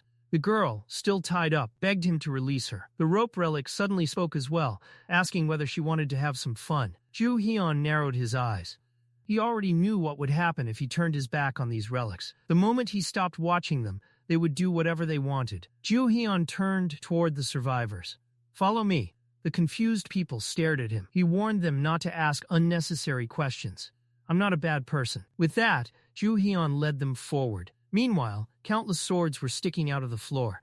Then a loud laugh echoed through the tomb. Abe appeared with a sinister grin. He proudly announced that he had eliminated all the troublesome witnesses and had finally discovered the room where the Muramasa relic was hidden. Walking between the countless swords, Abe explained that he now only needed to find Muramasa itself. Then he would finally be able to get rid of that annoying protagonist. Abe leaned forward with a bloodthirsty grin. Joo-Heon had stolen his relics. Now he wanted to make him suffer. Suddenly a sword fell to the ground. Abe's expression changed. He quickly realized something was wrong. They were all fake. He still had no idea where the actual relic was hidden. Abe gritted his teeth and turned around. But then a crowd of angry people appeared behind him. They were shouting at him to get out. Someone grabbed Abe by his clothes. His eyes widened in shock. How had these people escaped? Before he could figure it out, Abe was thrown to the ground. The survivors immediately began kicking him. Joo-Heon casually walked between the swords, grinning at the pathetic sight. "Abe, you look ridiculous." With his face pressed against the floor, Abe gritted his teeth. He immediately realized who was responsible. Joo-Heon. Joo-Heon smirked. Who else could it be? He couldn't believe that Abe had entered the tomb first and still hadn't managed to find the main relic. Joo-Heon raised his hand. A glowing axe appeared in his grasp. He pointed it toward Abe. "Find the relic." Suddenly, one of the swords nearby began emitting a mysterious purple aura. Joo-Heon looked toward it. The answer had been right in front of Abe the entire time. The protagonist reached down and pulled the relic from the ground. Abe stared in shock. Was this really a broken fragment of the legendary Muramasa sword? Joo-Heon raised the weapon. A brilliant blue flash erupted from its blade. He immediately understood. Once activated, the relic would reveal its true form. But the sword itself complained that its current shell was in terrible condition. Joo-Heon tightened his grip around the hilt. Then the relic revealed the horrifying truth. If Joo-Heon wanted to unlock its true power, he would need to offer it 10 sacrifices. The Muramasa relic demanded human blood. It needed the lives of 10 people to restore its original power. Otherwise, it warned, the broken sword would remain buried inside this tomb forever, along with everyone else trapped inside. Joo-Heon now faced a terrifying choice. The most dangerous relic in the tomb had finally revealed itself, and it was hungry for blood. Abe could only stare with one eye half closed, completely unable to believe what was happening. The people surrounding him immediately began to panic. 10 sacrifices. The relic wanted 10 of them dead. Joo-Heon's expression darkened as he stared at the Muramasa sword. What exactly is this test? The answer was simple. The sword demanded that Joo-Heon kill the people around him. Joo-Heon frowned. Absolutely not. Instead of following the relic's demand, he grabbed the sword's hilt with both hands. The blade immediately began glowing red. Joo-Heon gritted his teeth and shouted angrily, "Why should I kill anyone when I can simply subjugate you?" The survivors looked up in shock. Joo-Heon tightened his grip. "If you refuse to obey me, I'll smash you into pieces." The sword would now undergo his test. Joo-Heon raised an eyebrow. "Muramasa, hurry up and obey." Red sparks exploded from the sword as Muramasa cursed furiously. How dare a mere human treat it like this? A powerful wind suddenly swept through the area, nearly knocking the survivors off their feet. In the middle of the swirling white mist, Joo-Heon stood firmly, gripping the sword.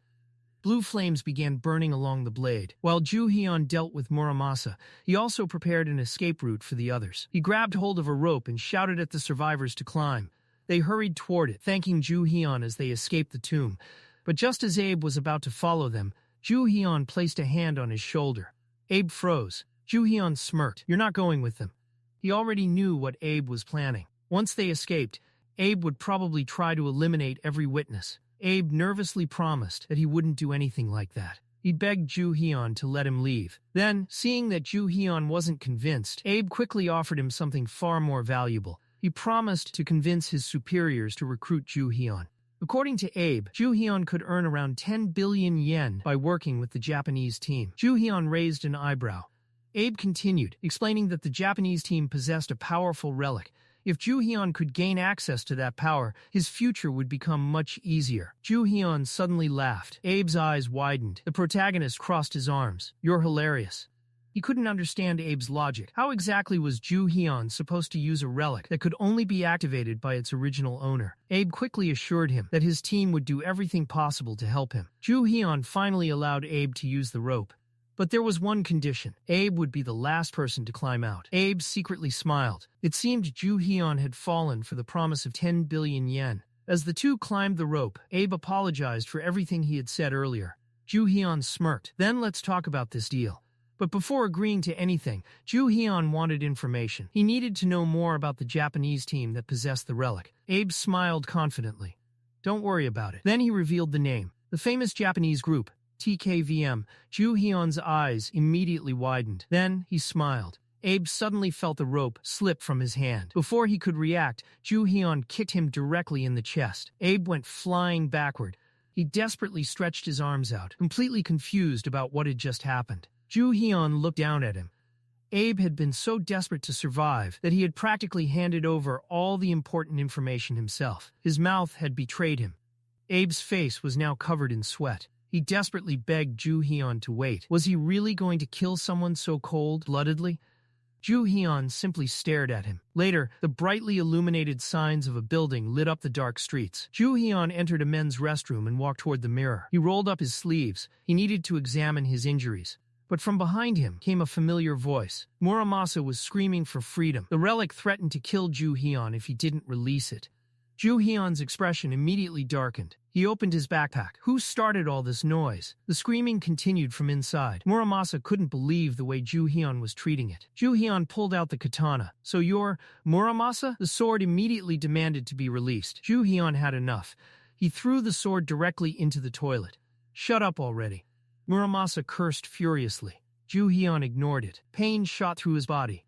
Joo-Heon grabbed his arm. He rolled up his sleeve and examined the wounds covering his forearm. All of this damage was caused by Muramasa. More specifically, the consequences of forcing the relic into submission. Normally, obtaining a relic required passing the test it assigned. But Joo-Heon had ignored Muramasa's test completely. Instead, he had attempted to dominate the relic through sheer force. That method came with a serious price. The stronger the relic, the more violently it resisted, and the longer Joo-Heon continued forcing it into submission, the more damage his body would suffer. Then, suddenly a system window appeared. Joo-Heon froze. The notification announced that he had successfully exited the tomb, his basic Tomb Raider skills had been unlocked, and the reward for completing the quest had been received. Joo-Heon stared at the screen. What is this? Another status window appeared. This time, it presented him with two possible reward paths. The path of subjugation, or the path of friendship. Joo-Heon stared at the two options. So this was what Raven wanted him to choose. A method for controlling the relics? Why did Raven even care which path he chose? Was this some kind of test? Joo-Heon looked down at his injured hand. Despite the pain, he wasn't going to stop because of something as minor as an injured arm. He had already made his decision. The path of subjugation. Joo-Heon clenched his fist. Bright sparks surrounded his hand. The system immediately confirmed his choice. The reward for completing the quest had been activated. Joo-Heon frowned. But what exactly had he received? He looked around the restroom. Nothing seemed different. No new relic. No obvious reward. Nothing. Joo-Heon scratched his head. Was this really all he got? He couldn't help but complain. If you're going to imitate a game system, at least do it properly. After everything he had just endured, Joo-Heon expected something a little more impressive. But apparently, the system wasn't finished with him yet. Joo-Heon reached into his jeans pocket and pulled out a small silver pill. He opened his palm and stared at it. A relic. In the form of a pill? A status window appeared before him. Name, unknown rank, unknown type, consumable food. Joo-Heon frowned. So it's a consumable relic? He stared at the mysterious pill. Should he really eat something when he didn't even know what it was? Joo-Heon shrugged. Well, I've got nothing to lose. If the pill killed him, he could only blame his luck. Without wasting another second, he tossed it into his mouth. At the same time, Joo-Heon prepared to leave. He carefully pulled Muramasa out of the toilet, using a piece of paper to avoid touching it directly. Come on, we're going home. Joo-Heon needed to get out of this place. Then he glanced at the katana, although I probably shouldn't have dunked you in a toilet. The smell coming from the sword was absolutely horrible. Muramasa immediately threatened to kill him, but before Joo-Heon could respond, his eyes suddenly widened. The katana slipped from his hand. What the? The pill had started working. Joo-Heon narrowed one eye as sweat poured down his face. Then something incredible happened. The wounds covering his arm began disappearing. The injuries transformed into glowing energy before completely vanishing. Joo-Heon stared at his perfectly healed arm. A healing relic? He smiled and rubbed his wrist. What a ridiculous waste. Healing relics were incredibly rare and expensive. Yet somehow, he had just eaten one. But then, another system window appeared.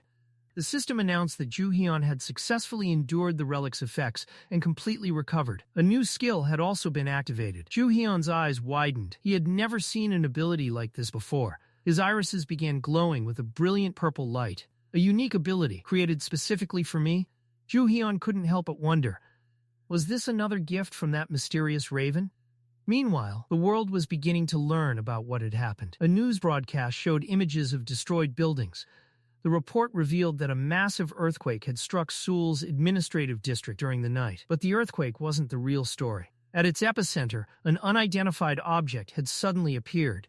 Around 50 people were reportedly trapped inside. According to eyewitnesses, the mysterious structure was filled with deadly traps. The news anchor continued reporting that one of the survivors had claimed there was someone inside the mysterious object who intended to eliminate everyone trapped within it.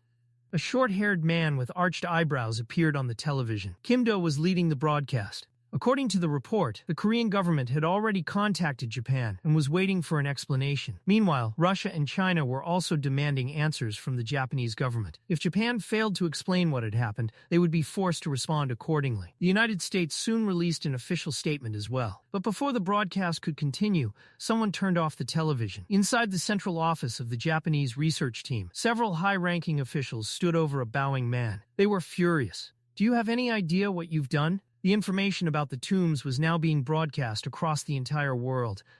Worse, the incident had created a massive diplomatic crisis for Japan. The man's subordinate had caused an international scandal and died inside the tomb. And for someone in his position, failure was simply unacceptable. The man bowed deeply. "I sincerely apologize." Hiroyuki slowly raised his head. He forced a smile. This was an unforeseen circumstance. He explained that the Korean from the prophecy had appeared inside the tomb. But before he could continue, one of the officials angrily interrupted him. Wasn't Hiroyuki the one who had promised to handle everything? Even after learning that the Korean had appeared? Hiroyuki raised his hands defensively. Yes, they had discussed such a possibility. But there had been too many unexpected variables. Then his expression changed. There was another option. They could use the prophetic relic. With it, they could locate the Korean. The official frowned. Hadn't he already explained that the relic could only track someone after its owner made contact with them? Hiroyuki smiled. That's exactly why they could do it now. Behind him stood Abe. Their subordinate, who had been marked by the relic, had already made contact with Joo-Heon. The contact wasn't perfect, but it was enough. They could now track Joo-Heon's location. Hiroyuki gritted his teeth. The scientists who weren't the relic's original owners had been working tirelessly to find a way to activate it without suffering its effects. The TKVM group had invested enormous amounts of time and resources into this research. The official stared at him. Then he offered Hiroyuki one more chance. Hiroyuki smiled nervously. Thank you. He promised that they would do everything possible to eliminate the Korean. Elsewhere, under a clear blue sky, Joo-Heon lay comfortably on a bed inside a tall gray building. He examined his completely healed arm. His mind was focused on one thing: immunity. If this new ability could protect him from the harmful effects of relics, then it was an incredible power. Joo-Heon knew better than anyone how dangerous relic side effects could be. In his previous life, the problem had become so severe that healing relics eventually became some of the most valuable treasures in existence. He sat up while continuing to stare at his hand. If this ability could protect him from the effects of relics, then it was undoubtedly an incredibly rare power, perhaps something only he possessed. And that raised one important question. Was this all because of the Raven? Joo-Heon looked up. What exactly are you thinking? Why would the Raven give him an advantage over everyone else? What did it gain from doing so? The Raven was usually incredibly talkative. It constantly used the glowing system windows to communicate with him. So why was it silent now? Come on, answer me. Joo-Heon waited. Then a sound suddenly came from somewhere. Joo-Heon's eyebrows rose. He lowered his head. Then he smiled. You idiot.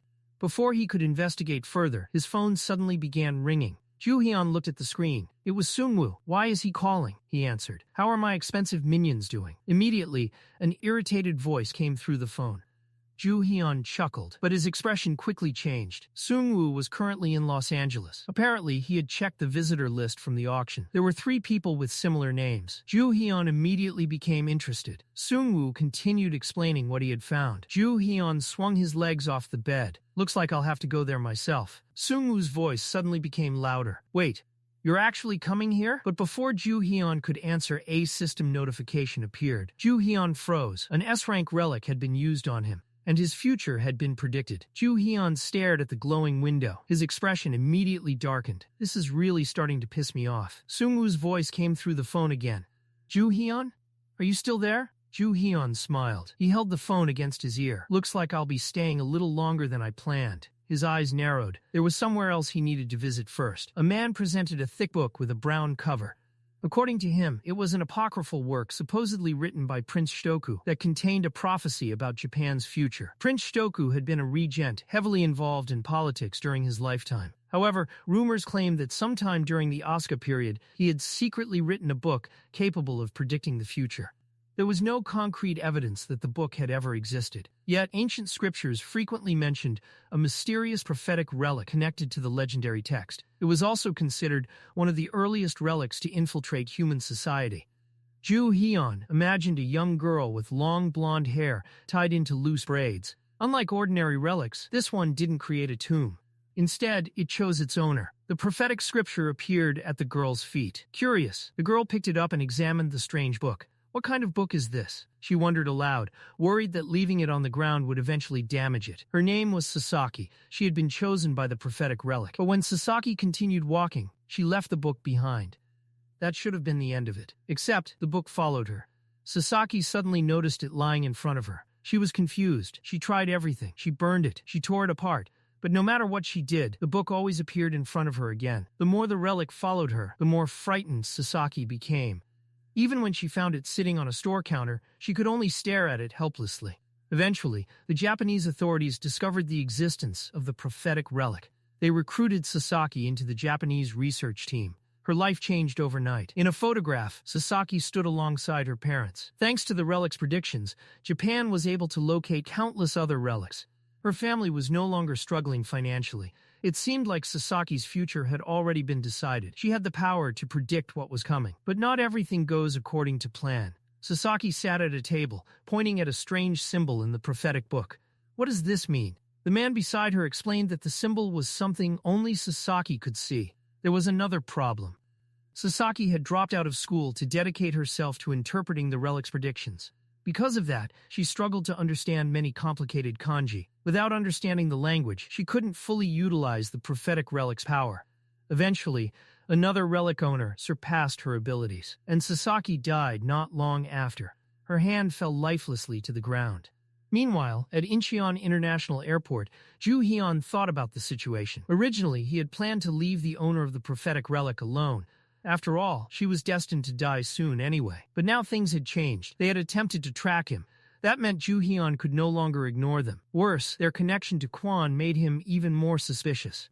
He couldn't simply forget about that. Back in Japan, someone called out Sasaki's name from the doorway, but the girl was sitting in front of the television and didn't even react. A man entered the room. "Isn't it time to get to work?" Sasaki hugged a pillow tightly. She was more interested in the television. "Sasuke-san isn't just handsome. He's an amazing singer, too." She looked at the man sadly. "Do I really have to start right now? The best part is about to happen." The man stared at her. "You're watching this for the fourth time." Sasaki ignored him. She walked past him while still holding the pillow. "I still like it." The man awkwardly scratched the back of his head. "Right, sorry." A woman with her hair tied into a bun was already waiting for Sasaki. Sasaki finally sat down at the table. Once again, she had to decipher the complicated inscriptions inside the prophetic relic. The woman explained that if Sasaki encountered symbols she couldn't understand, she should carefully redraw them and show them to the research team. Sasaki nodded. Then she suddenly screamed. Both the man and woman immediately tensed. Sasaki jumped out of her chair and rushed toward the woman, hugging her tightly. The girl was terrified. "This book says I'm going to die." Everyone froze. This time, the writing was unmistakably clear.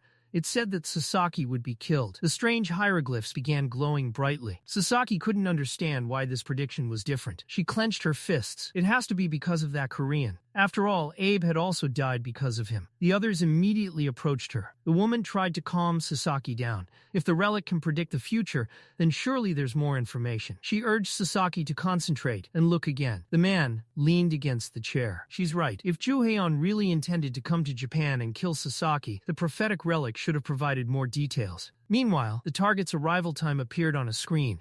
The plane was scheduled to land at Handa Airport. The Japanese forces were already on high alert. Their target was a Korean relic user, and he had finally arrived. Should we detain him at the airport? The answer was immediate. No, they would let him enter Japan. For now, their goal wasn't to capture Joo-Heon. They wanted to observe him. More importantly, they needed to use the prophetic relic to track his movements. Joo-Heon walked through the airport alongside the other passengers. The Japanese team continued monitoring him. "Are we having any problems tracking his movements?" The answer came quickly. No, everything was working perfectly. The prophetic relic could sense Joo-Heon's presence. Hiroyuki raised his hand. This was their chance. Use this opportunity. They had finally found a way to deal with their biggest problem. They would solve everything once and for all, and this time they would make the first move. Elsewhere, Joo-Heon sat alone at a table. A plate of sushi sat in front of him. He picked up a piece with his chopsticks and dipped it into soy sauce. After taking a bite, his eyes widened. As expected, this sushi had been prepared by a true master. It was delicious. Joo-Heon continued eating while checking his notebook, but he was starting to get impatient. How long are they planning to wait? He had been openly threatening Sasaki for some time now. Surely, they should have made their move already. Joo-Heon glanced at his notes. Then he smiled. There was something he was counting on. The prophetic relic should have already shown Sasaki what he had written, and if it had, there was no way the relic could simply ignore such a threat. Joo-Heon leaned back with a confident grin. The Japanese team thought they were secretly tracking him, but they didn't realize that Joo-Heon had already figured out exactly what they were doing. Now, all he had to do was wait for them to make their move. Joo-Heon deliberately moved as slowly as possible.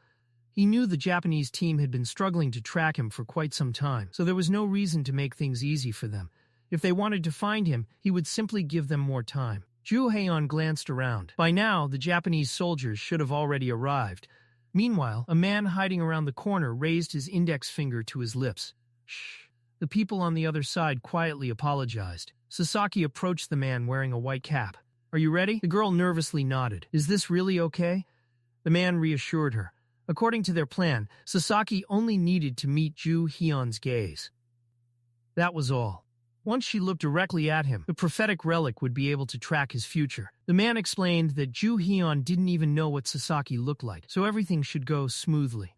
Sasaki frowned. She had been told that her prophetic relic was the strongest weapon they had. That meant she had the advantage. At least, that's what everyone believed. Sasaki took a deep breath. She only needed to walk inside. Joo-Heon was sitting at a table when he heard his food had arrived. He turned around and smiled. Sasaki froze. The moment she saw him, her eyes widened. He's handsome. He was even cooler than Seokse. Sasaki nervously covered her face. And they're planning to kill someone this handsome? What a complete waste. She walked toward Joo-Heon and placed the sushi on his table. Joo-Heon looked at her. Thank you. Sasaki smiled. But then Joo-Heon's expression changed slightly. He had already figured it out. So this is the owner of the prophetic relic. Joo-Heon reached for the hilt of his sword. It was impressive that she had actually come to meet him herself. The Japanese team immediately noticed Joo-Heon's movement through the surveillance cameras. He drew his sword. The man holding the walkie-talkie immediately ordered everyone to prepare.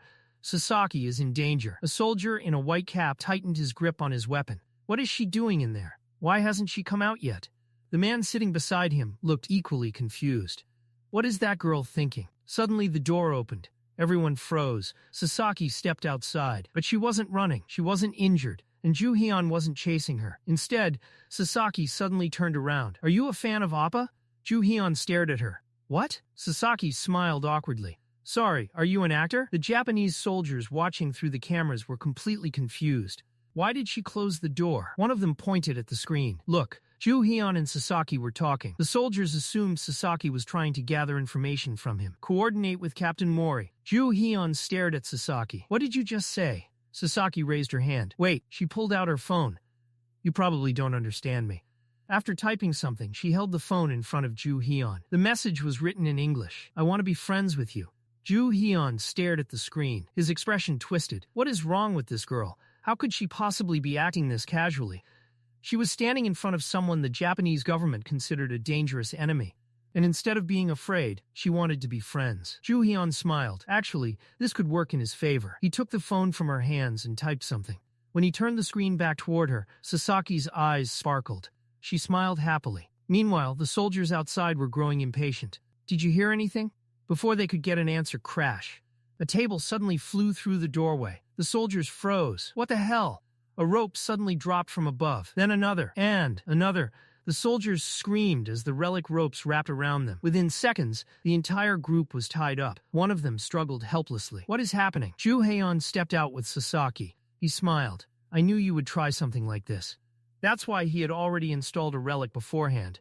The Japanese soldiers had walked directly into his trap.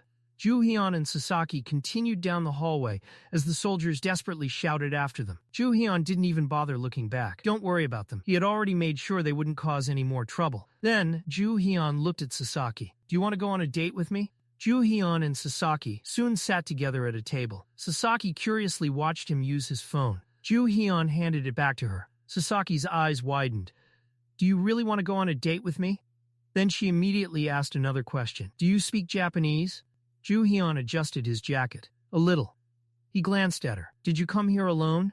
Sasaki looked surprised. Joo-Heon continued. The Japanese army should be with you. He smirked. There's no way they'd let you go with me, willingly.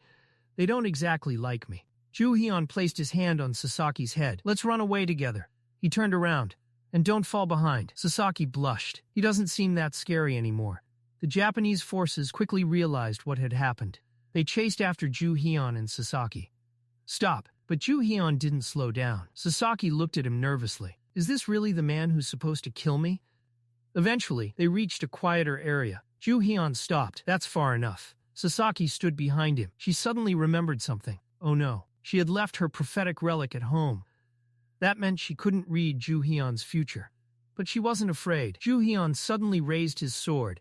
The blade stopped directly against her neck. Sasaki remained surprisingly calm.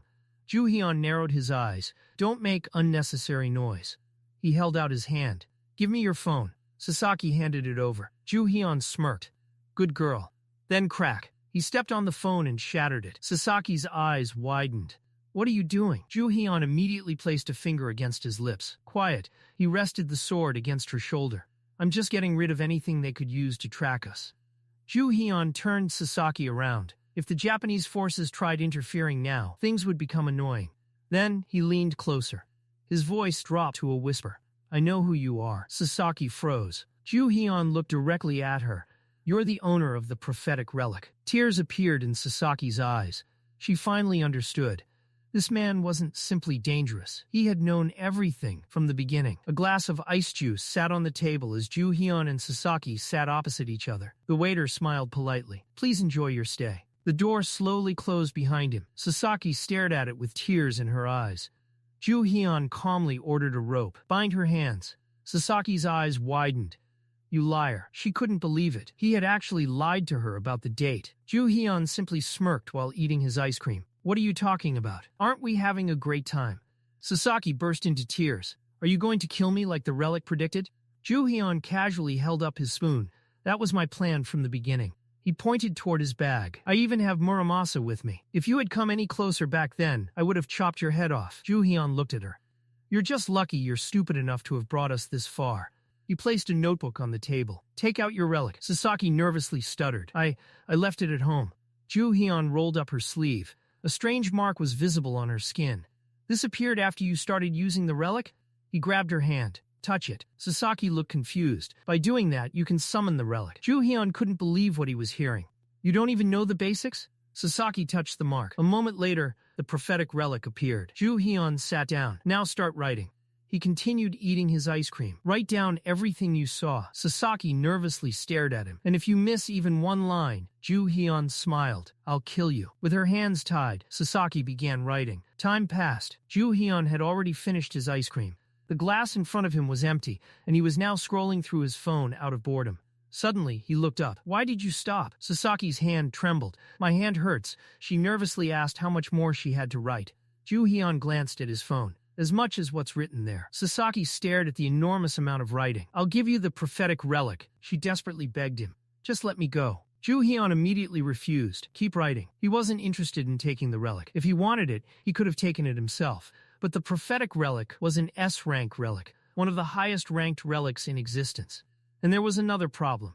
Joo-Heon glanced at his injured arm. Even after subduing Muramasa, his body had suffered considerable damage. Trying to subdue another powerful relic right now wouldn't just damage his arm, it could seriously hurt his entire body. And unfortunately, he didn't have any healing relics. Suddenly, bang, the Japanese army stormed inside. The woman working there immediately tried to stop them. You'll scare away the customers. Hiroyuki ignored her. We'll be finished quickly. Don't interfere. He gestured toward his soldiers. Check every exit. The soldiers immediately spread throughout the building. Search every room. Joo-Heon looked toward the doorway. They're already here. He turned toward Sasaki. How much have you written? Sasaki looked confused. I'm almost finished. Joo-Heon took the pages from her. This is enough. Sasaki's eyes lit up. Can I leave now? Joo-Heon paused. One more thing. He slowly raised Muramasa. Sasaki's face turned pale. Don't. She desperately begged him. I'll write more fortunes. I'll tell you anything. Isn't that enough? Joo-Heon stared at her. Do you really think you're important to me? He looked down at the notebook. You think you're using the prophetic relic. His expression became cold. But you've got it backward. Joo-Heon raised Muramasa above her. The relic has been using you this entire time. Sasaki's eyes filled with tears. Joo-Heon smirked. This is the only way you'll survive. Then slash. Muramasa plunged directly into the notebook. Brilliant blue sparks exploded from the pages. Sasaki screamed. Her eyes widened in horror. Whatever she saw inside the notebook left her completely speechless. Then, suddenly, she collapsed. At that exact moment, screams echoed throughout the caf. Joo-Heon looked around. Countless system notifications appeared before his eyes. One message immediately caught his attention. Because the user destroyed a high-ranking relic, the title, Great Hunter, has been awarded. Joo-Heon stared at the endless notifications. Why are there so many this time? The Japanese soldiers rushed into the room. We found him. Hiroyuki followed behind them. What happened here? His eyes immediately fell on the notebook. Then he noticed the missing relic. What happened to the prophetic relic? Joo-Heon glanced at Hiroyuki from the corner of his eye. He smirked. It's almost completely destroyed. Hiroyuki's expression twisted with rage. You. He pointed directly at Joo-Heon. Kill him. At that very moment, every soldier in the room raised their rifles and aimed them directly at Joo-Heon. The atmosphere instantly became suffocating. One wrong move, and dozens of bullets would tear straight through him. Yet instead of showing even the slightest hint of fear, Joo-Heon simply smiled a slow, mocking smile that only made everyone even more uneasy. With complete confidence, he looked at Hiroyuki and sarcastically remarked that it was quite the joke. If Hiroyuki was really so confident in his own strength, then he should go ahead and try pulling the trigger. Hiroyuki's face twisted with rage. The sheer audacity of this man made his teeth grind together. Then, without warning, Joo-Heon casually tossed something into the air. Catch, you can have this. Every soldier instinctively looked upward. A small package spun through the air before dropping toward Hiroyuki. The moment he caught it, everyone realized what it was. It was the mochi relic, the magical rice cake from the brother sun and sister moon relic. Joo-Heon smirked. Since the relic originally belonged to Abe's excavation team, he figured it was only fair to return it. But before anyone could relax, he added one final sentence. They say people would kill for a taste of this mochi. The instant those words left his mouth, Joo-Heon's body slowly dissolved into smoke before everyone's eyes. Within seconds, he had completely vanished. Hiroyuki's eyes widened. No, where did he go? He frantically looked around the room while tightly clutching the mochi relic. Then he frowned. What exactly is that bastard planning now? Before he could think any further, someone nearby suddenly sniffed the air. What's that smell? The next second, the expressions on every soldier changed. Their eyes became clouded. Their breathing grew heavier. Almost instantly, two soldiers lunged straight at Hiroyuki. Give it to me. That's mine. Hiroyuki staggered backward in disbelief. What are you idiots doing? He immediately grabbed his sidearm and pointed it at his own men. This mochi belongs to me. Learn to respect your commanding officer. But nobody was listening anymore. The relic's enchantment had completely taken over. Every soldier became obsessed with possessing the mochi relic. Within seconds, the entire room erupted into complete chaos as soldiers tackled each other, wrestled across the floor, and even pointed their weapons at one another, all over a single piece of enchanted mochi. Meanwhile, far away from the chaos, Joo-Heon calmly sat inside a plane preparing for takeoff.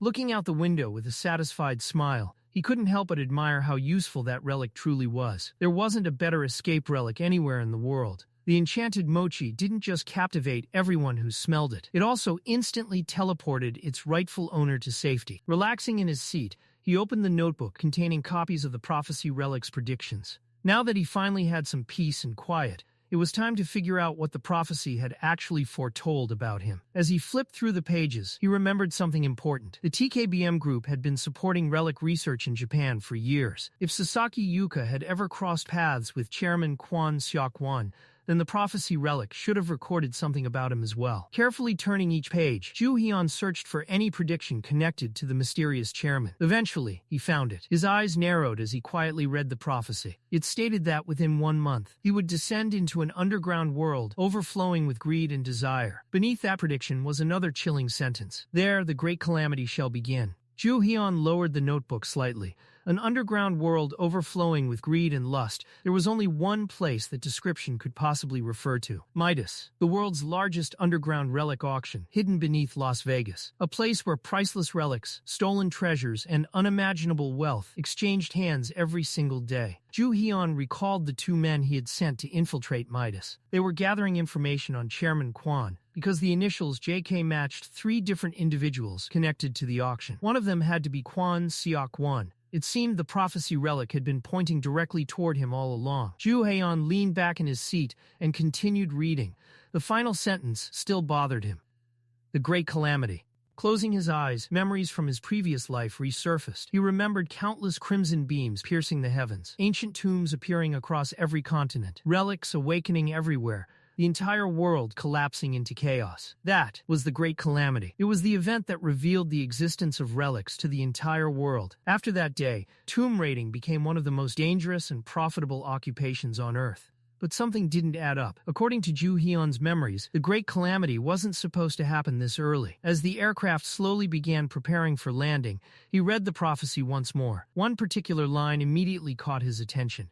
The deity who understands your greed shall ask for your cooperation. Joo-Heon's eyes widened. He immediately understood what it meant. A god-class relic was about to appear at the Midas auction. He couldn't help but grin. So that's how Kwon Seok-won became so powerful in my previous life. If Kwon had obtained that divine relic, everything suddenly made perfect sense. Joo-Heon's smile slowly turned into a wicked grin. If that's really the relic he obtained, then this time I'm taking it first. Meanwhile, inside the headquarters of Japan's Relic Research Division, the atmosphere couldn't have been more different. A military officer stood before several high-ranking officials. Sasaki Yuka has regained consciousness, but she's still extremely weak. He paused before continuing. It also appears that the prophecy relic has been completely destroyed. The conference room instantly fell silent. One executive frowned. So you're telling me Captain Mori and the members of his unit ended up shooting one another with their own service weapons, and they're all seriously injured? The soldier nodded. Yes, sir, they're all currently receiving treatment. Suddenly, one of the executives slammed both hands onto the table before shooting to his feet. Does any of that even matter anymore? Do you people actually think this is some kind of joke? Another executive quickly tried calming him down. We need to stay rational. But the chairman refused to calm down. How am I supposed to stay calm? Our greatest strategic relic has been destroyed. Our military has become an international laughingstock,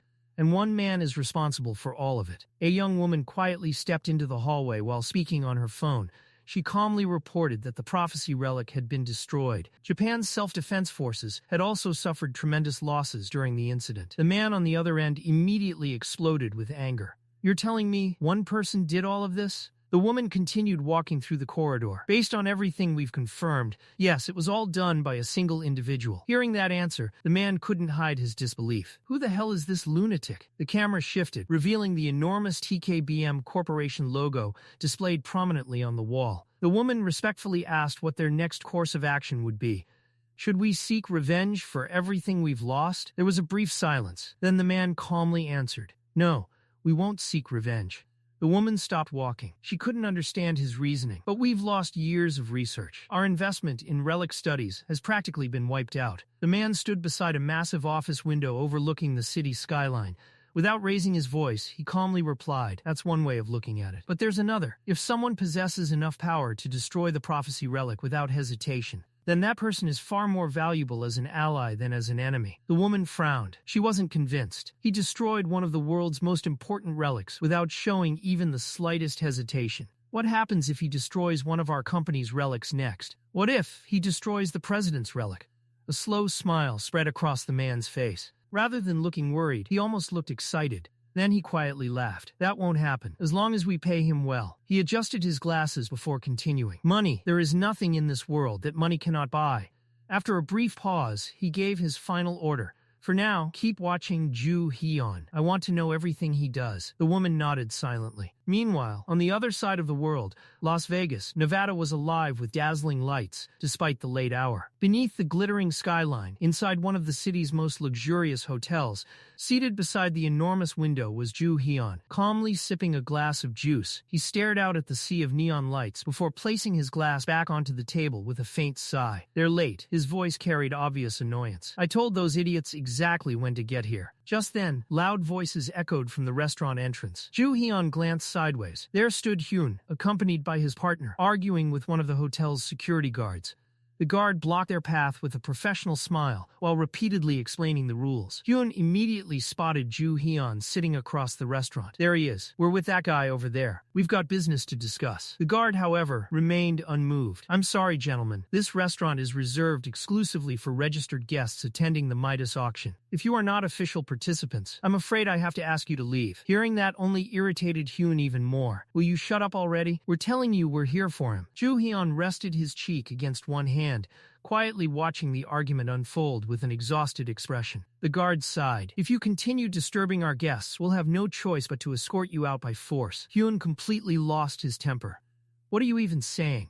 Speak Korean. The entire restaurant turned to stare. Joo-Heon finally couldn't hold back anymore. We're in America, and you're demanding they speak Korean? Hyun froze. Only then did he realize exactly how ridiculous he sounded. Without another word, Joo-Heon casually raised his hand toward the guard. They're with me. They're my guests. I'll take responsibility for them. The guard's expression instantly changed. My deepest apologies, sir. I sincerely apologize for the misunderstanding. The three men stared blankly. One sentence from Joo-Heon had completely changed the guard's attitude.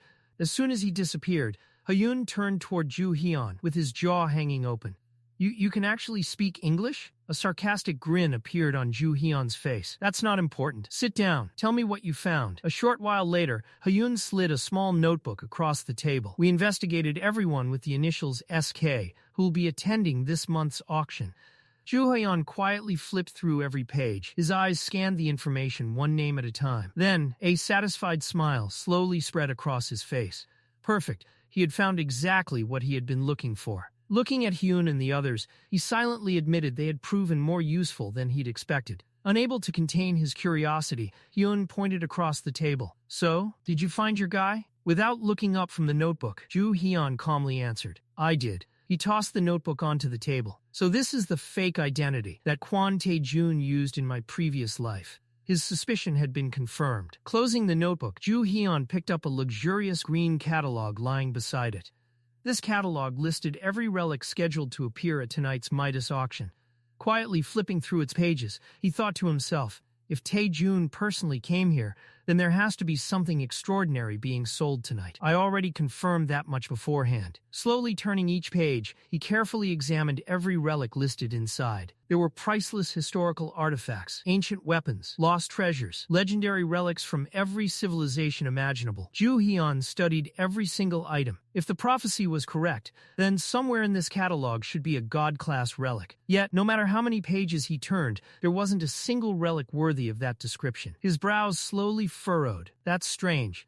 He quietly muttered several famous relic names to himself. The Code of Hammurabi, Shakespeare's pen, neither of them appeared. Hyun leaned over in confusion. What exactly are you looking for? Joo-Heon didn't answer. Instead, he continued flipping through the catalog. There are still a few things I'd like to confirm. Suddenly, Hyun shot to his feet and slammed both hands onto the table. Wait a second. You're not seriously planning to participate in the auction, are you? Without even lifting his eyes from the catalog, Joo-Heon calmly replied, I am. The answer nearly gave Hyun a heart attack. This is the Midas auction. The opening bids alone are ridiculous. We only came here to make connections with wealthy collectors. We never planned on actually buying anything. Guests throughout the restaurant began glancing over after hearing Hyun shouting. Completely unfazed, Joo-Heon slowly closed the catalog. Then he looked directly at Hyun. A playful smile appeared on his face. You actually think I don't have enough money? Without waiting for a reply, he stood up from his chair and started walking toward the exit. Hyun and the others hurried after him. Hands tucked casually into his pockets, Joo-Heon stopped beside the hotel doors before looking back over his shoulder. Hyun, you seem to have forgotten something. This is Las Vegas, the city built on gambling. A confident grin spread across his face. Sometimes all it takes is a little money to make a fortune. Hyun's face instantly turned pale. Don't tell me. You're planning to earn auction money by gambling? He broke into a cold sweat. This guy's completely insane. A few hours later, Yoon could only stand there speechless. The digital counter on the slot machine continued climbing higher and higher and higher. The numbers had become absolutely absurd. Can slot machines even display numbers this high? Around them, casino patrons had gathered into a massive crowd. Every single person stared at the machine in complete disbelief. Meanwhile, Joo-Heon calmly sat in front of the slot machine, as though nothing unusual was happening. A faint, confident smile rested on his face. To everyone else, it looked like impossible luck. But Joo-Heon knew exactly what he was doing. The jackpot counter continued spinning until it finally stopped on an astronomical amount. Hyun wiped the sweat from his forehead. I've never seen someone win this much money from slot machines. If you don't cash out now, you could lose everything in one spin. Joo-Heon simply smiled. A few moments later, the machine printed a payout receipt. He casually pulled it free before waving it in front of Hyun's face. Come on, we're going to the cashier. Time to exchange this for real money. Hyun grabbed the receipt. The moment he saw the amount printed on it, he screamed, That's insane. You've completely overdone it. What if someone decides to kill us for this much money? Just as they started walking away, a voice called out behind them. Sir, Joo-Heon stopped and turned around. A casino security officer approached politely. If you don't mind, we'd like to carry out a routine inspection. He smiled awkwardly before continuing. You see, this is the first time in our casino's history that someone has won this many consecutive jackpots. Joo-Heon merely shrugged. No problem. He calmly stretched both arms out. Go ahead, it's just a waste of time. I don't have anything on me. The security officer nodded and carefully searched him from head to toe. After a thorough inspection, the man looked slightly embarrassed. You're right, it seems perfectly normal. Then, his eyes stopped on something. There was a small golden keychain attached to one of Joo-Heon's fingers. The guard pointed directly at it. "Excuse me, what exactly is that?" Joo-Heon casually held up the tiny golden folding knife and smiled. "It's nothing special," he said. "Just a cheap little trinket I bought, because I liked the color." The casino security officer took the knife from his hand and examined it carefully from every angle. After inspecting it for a moment, he nodded. "It really does look ordinary. There doesn't seem to be anything suspicious about it." Satisfied, the guard handed the knife back. A faint, knowing smile appeared on Joo-Heon's face. "Of course it looks ordinary. That's exactly the point." Deep down, he couldn't help but chuckle. The keychain wasn't an ordinary accessory at all. It was actually the golden axe relic, perfectly disguised. Just then, the relic rumbled inside his hand. "Seriously? How much longer do I have to stay in this boring little form?" The golden axe sounded thoroughly annoyed. Joo-Heon ignored the complaint. Changing a relic's appearance was one of the most valuable abilities a relic owner could possess. A powerful relic that looked like nothing more than an everyday object could fool almost anyone. And this particular relic wasn't useful only because it could disguise itself. The golden axe possessed another incredible ability. It could instinctively sense wealth, value, and fortune. Joo-Heon remembered sitting in front of the slot machines earlier, with the disguised axe quietly resting in his hand. That was exactly how he'd known which machine was hiding the next jackpot. The relic naturally gravitated toward the greatest concentration of value. Not only could it identify winning slot machines, it could even guide him toward whichever casino held the greatest opportunity to make money. For someone like Joo-Heon, it was an unbelievably useful relic. A few minutes later, after leaving the inspection area, Yoon could barely contain his curiosity. "You actually got away with it? Seriously, what's your secret?" Joo-Heon didn't even bother answering. "Come on, time to move to another casino." Joo-Heon walked straight to the cashier's counter and placed the massive payout receipt on the desk. Wearing a relaxed smile, he calmly said, "I'd like to cash out." The entire amount. The cashier accepted the receipt. The moment she saw the total printed on it, her eyes widened. "All of it?" Her hands visibly trembled. "I'm terribly sorry, sir. For an amount this large, I'll have to escort you to our VIP room first." "I'll pass," Joo-Heon answered without hesitation. "Just hurry up and bring me the money." Not long afterwards, the group had moved into a private lounge while the payout was being prepared. Several enormous bags overflowing with cash now rested on the table. Yoon stared at them in complete disbelief. "I've never seen this much money in my life." His companions were just as stunned. Joo-Heon quietly took another sip of his beer before looking at them. "You seem to have misunderstood something." Everyone froze.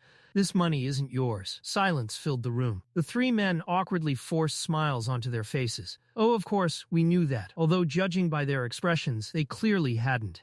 Yoon picked up a small bundle of banknotes and stared at it in amazement. Then he looked back at Joo-Heon. "Do you really have to participate in the auction?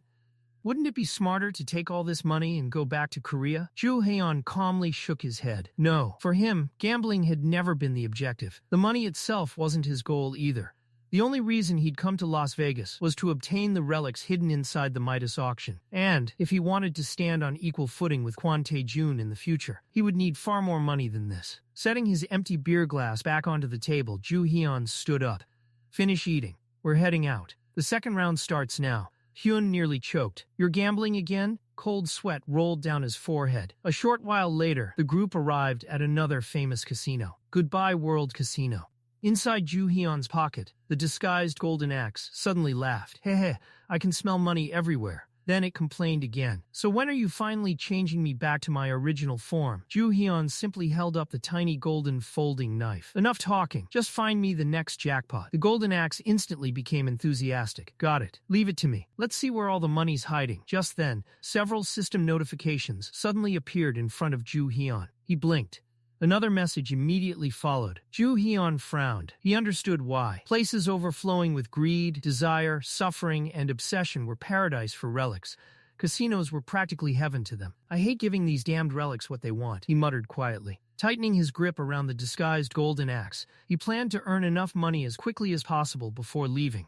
But before he could take another step, a loud scream echoed across the casino. Joo-Heon instantly turned toward the sound. A young man wearing a purple t-shirt was desperately struggling to hold onto his backpack. It's inside. It's going crazy." Without hesitation, Joo-Heon snatched the backpack from him and unzipped it. The moment he looked inside, his expression changed completely. Lying within the bag was the silver axe relic. The relic trembled violently while shouting over and over, "It's coming. It's almost here. It's coming very soon." Joo-Heon immediately remembered the pair of relics. The golden axe possessed the ability to locate wealth, fortune, and valuable treasures. The silver axe, however, served an entirely different purpose. It could detect and mark anyone who posed a threat to its master. Joo-Heon's eyes narrowed. The warmth disappeared from his expression, replaced by cold suspicion. Staring directly at the frantic silver axe, he silently wondered, "What exactly are you reacting to?" Suddenly, loud shouting erupted from the center of the casino. Two men had grabbed each other by the collars, and one of them screamed that the other was nothing but a con artist. What started as a simple argument quickly spiraled into complete chaos. People began shoving each other in panic. Poker chips scattered across the floor. Slot machines toppled over one after another. Someone's wallet was snatched. Several guests started fighting over dropped money, while others screamed and rushed for the exits. Yoon stood frozen. What the hell is happening? Before he could process the situation, a man armed with a knife quietly crept up behind him. At the same moment, another attacker charged straight at Joo-Heon, shouting, "Hand over all your money." Joo-Heon reacted instantly. Before anyone even realized what had happened, the attacker was already lying on the floor, screaming in pain. Joo-Heon looked down at him calmly. Judging from the man's clothes, he looked like nothing more than an ordinary casino employee. "So you decided to rob a random customer? Do you even realize what you're doing?" His expression slowly became more serious. Something wasn't right. There shouldn't have been a tomb nearby. No gate was supposed to appear here. Then why was everyone suddenly losing their minds? Just then, a terrifying presence sent chills racing down his spine. It was so overwhelming that every instinct in his body screamed at him. Joo-Heon immediately spun around. Walking calmly through the crowd was a beautiful young woman with long platinum blonde hair. Unlike everyone else, who was panicking and fighting, she remained perfectly composed. She wore an elegant evening dress that made her stand out effortlessly among the terrified crowd. The moment Joo-Heon saw her, his eyes widened. Cold sweat immediately ran down his face. Meanwhile, Hyun and the others reacted completely differently. "She's gorgeous. Who is she?" Without answering, Joo-Heon suddenly shouted, "Pack everything. We're leaving." Hyun blinked. "What?" Joo-Heon ignored him. "Of all the people I could have met, why her?" Now everything made sense. The chaos, the people acting irrationally, the unbelievable bad luck spreading throughout the casino. There was only one person capable of causing something like this. His eyes remained fixed on the approaching woman, Irina Hilton, the youngest daughter of the powerful Hilton banking family. "Move." Joo-Heon barked. His group hurriedly grabbed their belongings and rushed toward the exit. Irina only caught a brief glimpse of them disappearing through the crowd. As Joo-Heon walked, memories from his previous life surfaced. After the Great Catastrophe, countless relic users had appeared across the world, but among them, the strongest possessed divine-class relics. People capable of completely subduing those relics stood above everyone else. Eventually, the world began giving them titles worthy of their overwhelming power. They became legends. Among those legendary relic users was Irina Hilton. She wielded one of the most horrifying relics in existence. Because of that relic, people eventually gave her a terrifying title, the Goddess of Misfortune. Anyone who remained close to her gradually lost their luck. Some lost their fortunes overnight. Others watched their businesses collapse. Entire corporations went bankrupt simply because they crossed paths with her. In Joo-Heon's previous life, Irina had even become one of the catalysts behind a global financial crisis. That alone made her someone to avoid at all costs. Joo-Heon quickened his pace toward the exit. He wanted nothing to do with her. "Excuse me," Irina suddenly called out. Joo-Heon stiffened. Turning slightly, he saw her running directly toward him. Without hesitation, he pretended not to hear and immediately sped up. "Just ignore her." He reached for the exit door. The instant his fingers touched the handle crack, a violent electric shock shot through his entire body. Several system windows instantly appeared before his eyes. Another message appeared immediately afterwards. Then another. Cold sweat poured down Joo-Heon's face. "Seriously?" Before he could react, Irina caught up to him. She rushed past the stunned Hyun and grabbed both of Joo-Heon's hands with a bright smile. "Please. Just hear me out." Joo-Heon sighed internally. "Great, now I can't escape." Irina smiled innocently. "I've been looking everywhere for you." The moment she held on to him, a dark purple aura spread across his body. More system notifications appeared. Joo-Heon's expression darkened. Without hesitation, he slapped her hands away. "Please stay away from me." Irina froze. Immediately realizing she'd gone too far, she bowed apologetically. "I'm so sorry. I just got a little too excited." Meanwhile, Hyun looked completely confused. "What on earth is wrong with you? You look like you'd seen a ghost." Just then, the young man carrying the silver axe suddenly gasped. I know who she is. Everyone turned toward him. That's Irina Hilton, the daughter of the Hilton family. At first, nobody believed him. Then another man suddenly remembered. Wait, he's right. I've seen her picture online before. Irina shyly hugged her handbag before looking back at Joo-Heon. You're the person everyone has been talking about. The man who won all that money in the casino, aren't you? Joo-Heon frowned. I've been looking all over for you. Irina continued with an innocent smile. If it isn't too much trouble, would you tell me how you managed to win so much? Joo-Heon simply looked away. Why would someone from one of the richest families in the world care about gambling? Without another word, he answered, You've mistaken me for someone else. Then he walked away. Irina stood there speechless. Hyun immediately caught up with Joo-Heon and wrapped an arm around his shoulders. Are you insane? Do you even know who she is? That's Irina Hilton. She came all the way here looking for you. And you just ignored her? Joo-Heon's expression only became darker. Hyun kept talking. You're throwing away the opportunity of a lifetime. Are you even listening? Just then, Hyun suddenly waved toward Irina. Miss Hilton, I'm sorry about him. Joo-Heon immediately turned around. You idiot. Only, the scene before him had completely changed. All three of his companions were lying flat on the ground, clutching their stomachs in agony. A crimson aura surrounded their bodies.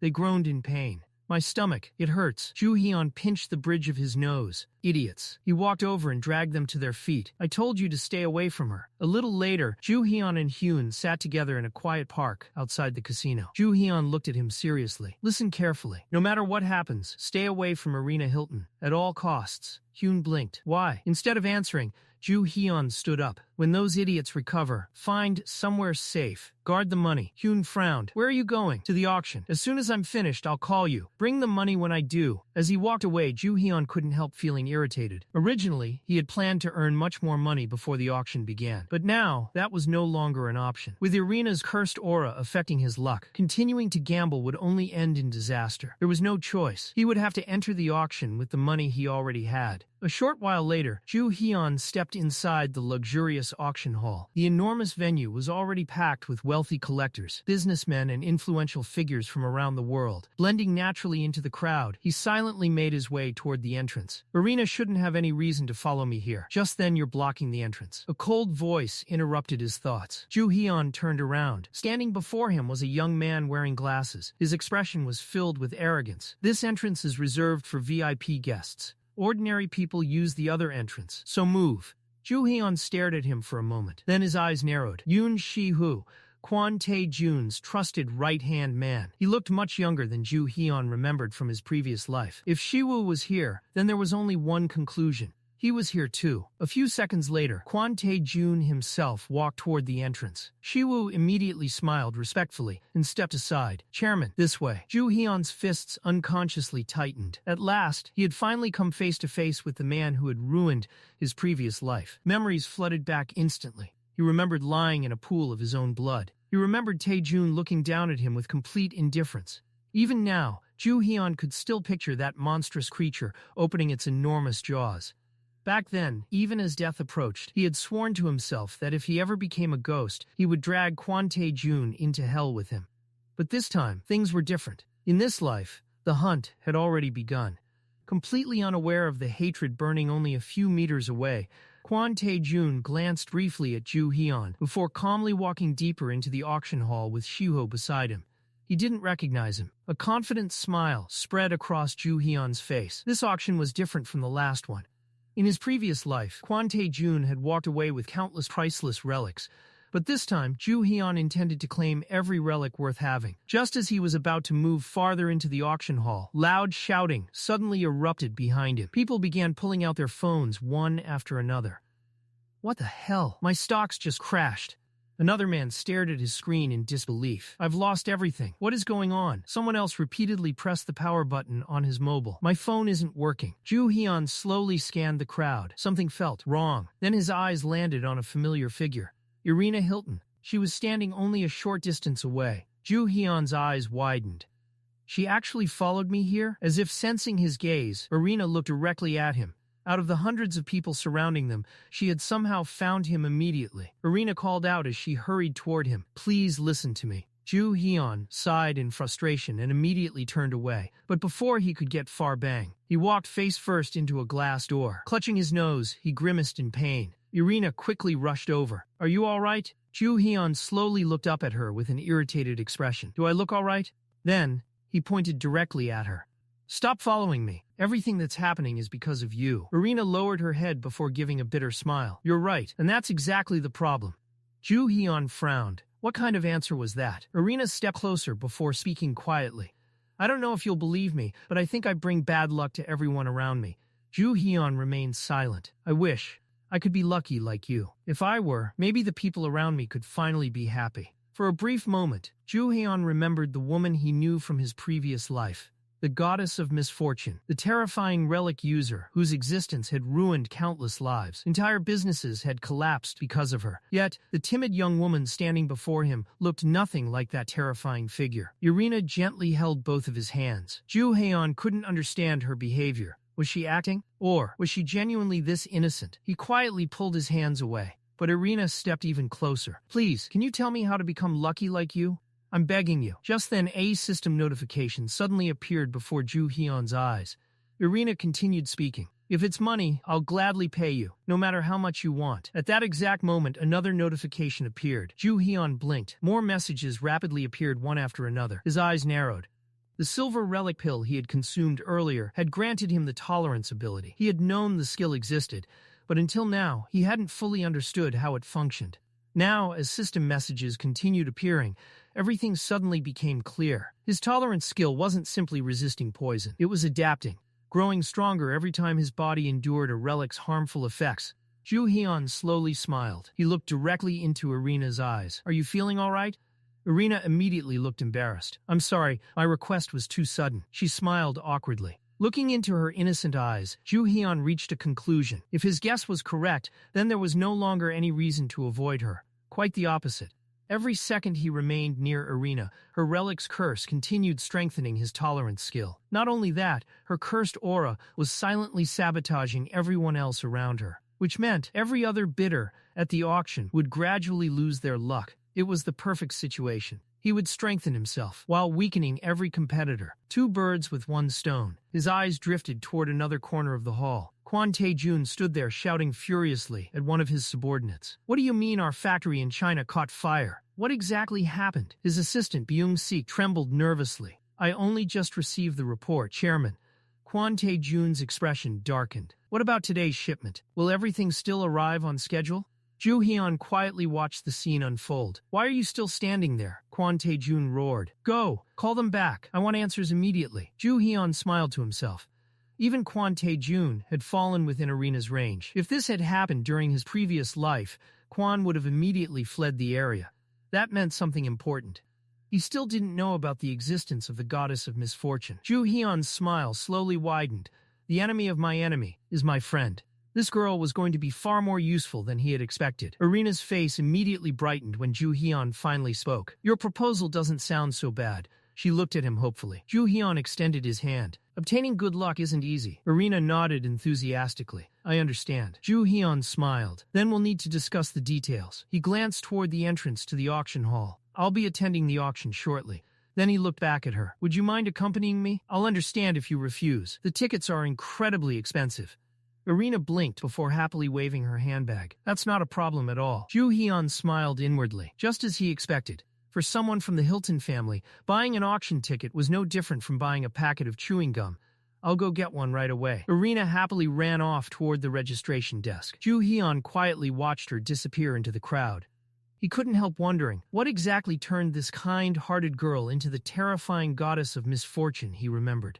A few minutes later, the auction hall lights dimmed. The auctioneer stepped onto the stage. Ladies and gentlemen, welcome to the 74th Midas auction. Let the bidding begin. Joo-Heon and Irina now sat side by side among the audience. Looking around, Joo-Heon immediately noticed something interesting. The hall wasn't nearly as full as it had been earlier. After Irina entered the auction, guests had mysteriously begun leaving one after another. Some rushed outside to deal with unexpected emergencies. Others received disastrous phone calls. Within barely 3 minutes, nearly half the audience had disappeared. Even so, Kwon Tae-jun remained seated. Despite his factory burning in China, despite the enormous losses, he still refused to leave. That meant only one thing. There was something at this auction valuable enough for him to ignore everything else. Irina pointed excitedly toward the stage. That bottle is several hundred years old. It's a royal wine once owned by Russian nobility. She tilted her head. Aren't you going to bid on it? Joo-Heon smiled. No, the relic I'm after won't appear until later. It should be near the end of the first half of the auction. As he spoke, his eyes drifted back toward Irina. She looked completely different from the terrifying woman he remembered. There wasn't even a hint of malice in her expression. It didn't seem like she was pretending. He remembered everything she had told him earlier. The strangest part was, she genuinely didn't know anything about relics. Joo-Heon rubbed his chin thoughtfully. There was only one explanation. The relic had attached itself to Irina without her knowledge. His thoughts returned to the future once more. The ruthless goddess of misfortune hadn't always been that way. Originally, she had simply been a kind-hearted young woman. But after years of being constantly influenced by her relic, watching everyone around her suffer, her heart had eventually broken. The relic slowly corrupted her, turning a gentle girl into one of the most feared relic users in the world. Irina suddenly looked at Joo-Heon with a warm smile. Thank you. Joo-Heon looked at her curiously. For what? She gently brushed a strand of hair behind her ear before answering. For listening to me. And for believing what I said. She smiled softly. Just having someone I can honestly talk to makes me feel so much better. Joo-Heon watches Irina smile brightly after he reassures her. He casually tells her that helping her isn't nearly as difficult as she thinks. However, before he can relax, several system windows suddenly appear before his eyes. The notifications reveal that Irina's relic has grown dramatically stronger, completely unaware of what is happening. Irina laughs cheerfully and asks what he means by it not being difficult. She admits that hearing those words makes her genuinely happy. The moment her happiness grows, the entire building begins to tremble violently. Guests immediately panic, believing an earthquake has struck the auction hall. At the same time, another system message appears. The relic's area of effect has expanded.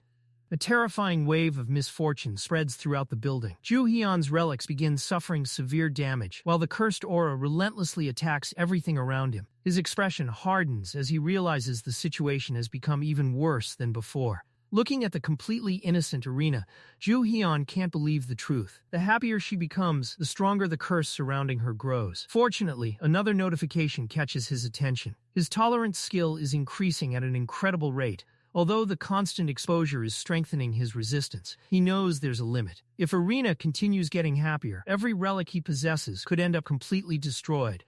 Trying to calm the situation, Joo-Heon quickly tells her not to celebrate just yet. He explains that it would be terrible if they failed to reach an agreement about their deal. His words immediately bring Irina back to reality. She suddenly remembers that they haven't even discussed the actual terms yet. With a serious expression, Joo-Heon asks her an important question. Even if she somehow became luckier, how could she be certain that everyone else around her would stop suffering from bad luck? Irina lowers her head. He's right. There is absolutely no guarantee that her misfortune would disappear just because her own luck improved. As her excitement fades, the system immediately reports that the relic's attack power has decreased. Joo-Heon quietly lets out a sigh of relief. Meanwhile, the auction host awkwardly laughs, before reassuring the audience that the shaking was only a minor tremor and everything is perfectly safe. He then resumes the auction, announcing that the current bid stands at $700,000 and asks whether anyone wishes to raise it. Bidding resumes almost instantly. However, thanks to Irina's relic, the atmosphere inside the hall becomes increasingly chaotic. Several wealthy bidders begin arguing over meaningless items. One arrogantly declares that if his rival doesn't like it, he should simply raise the bid. The other immediately fires back, insisting he isn't capable of outbidding him. Before long, both men are pointing fingers, yelling insults, and recklessly increasing their offers without thinking rationally. Watching the spectacle unfold, Joo-Heon quickly understands what's happening. Irina's relic is clouding everyone's judgment. The participants can no longer think clearly, looking at the depressed Irina sitting beside him. Joo-Heon suddenly comes up with a brilliant plan. If her curse can make everyone waste their fortunes, then there won't be many competitors left when the relics he actually wants finally appear. Turning towards her, he gently tells her not to be discouraged. After all, nobody can say for certain whether increasing her luck will continue affecting everyone else forever.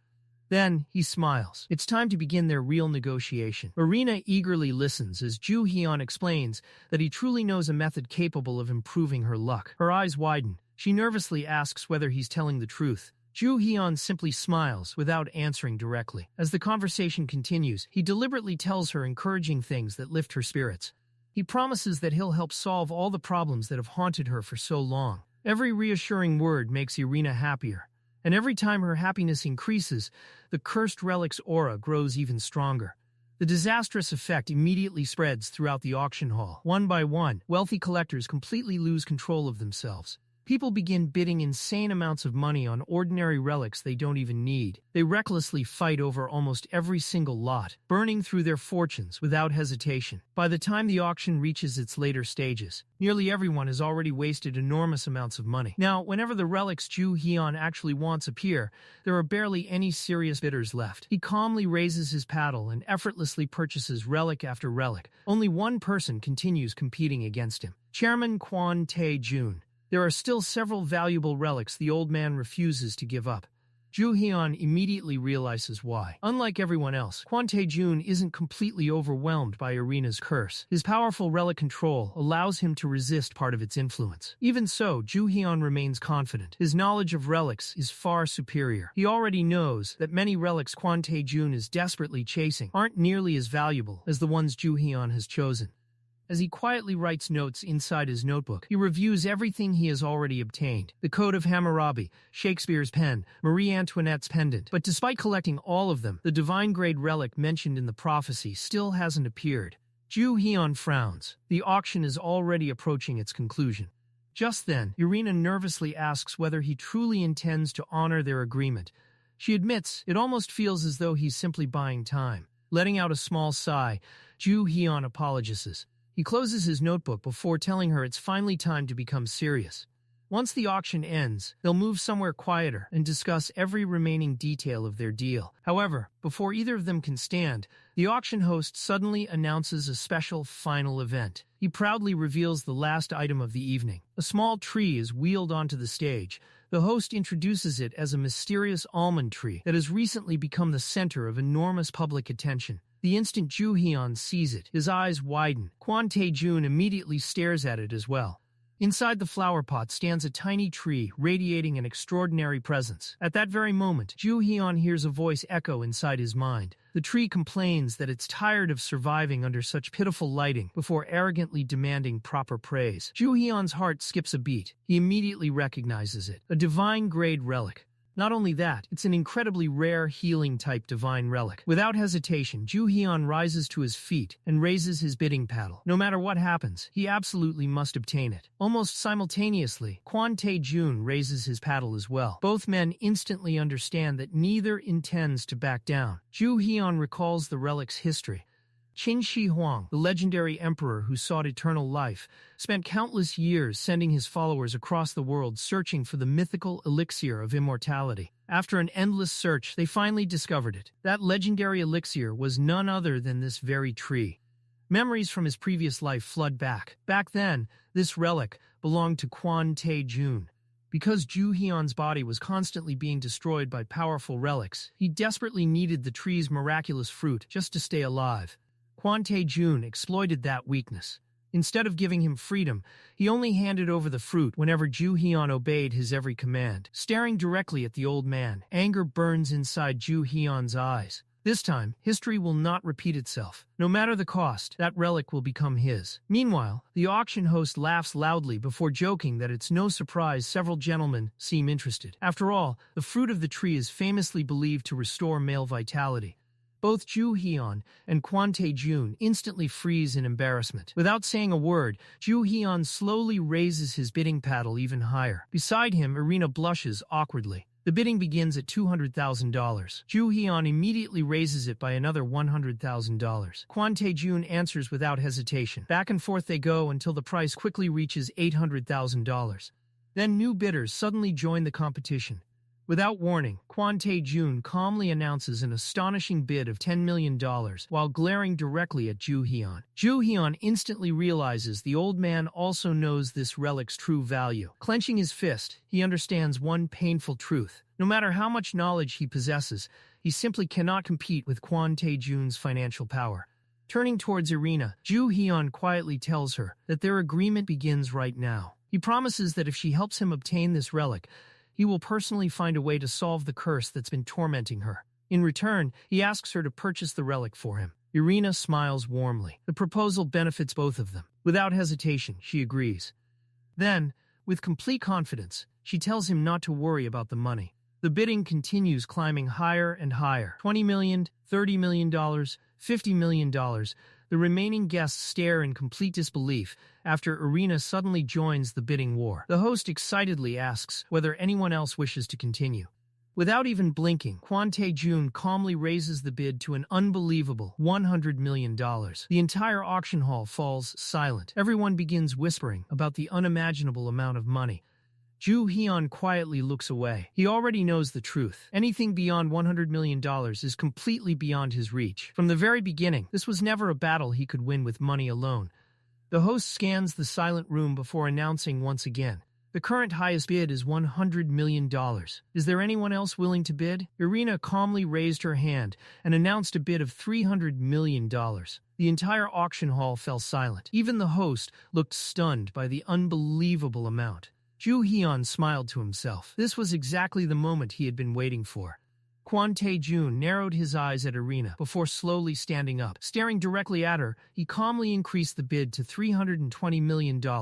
Murmurs immediately spread throughout the room as everyone realized the auction had become a battle between two financial monsters. Without showing the slightest hesitation, Irina simply raised two fingers. $500 million.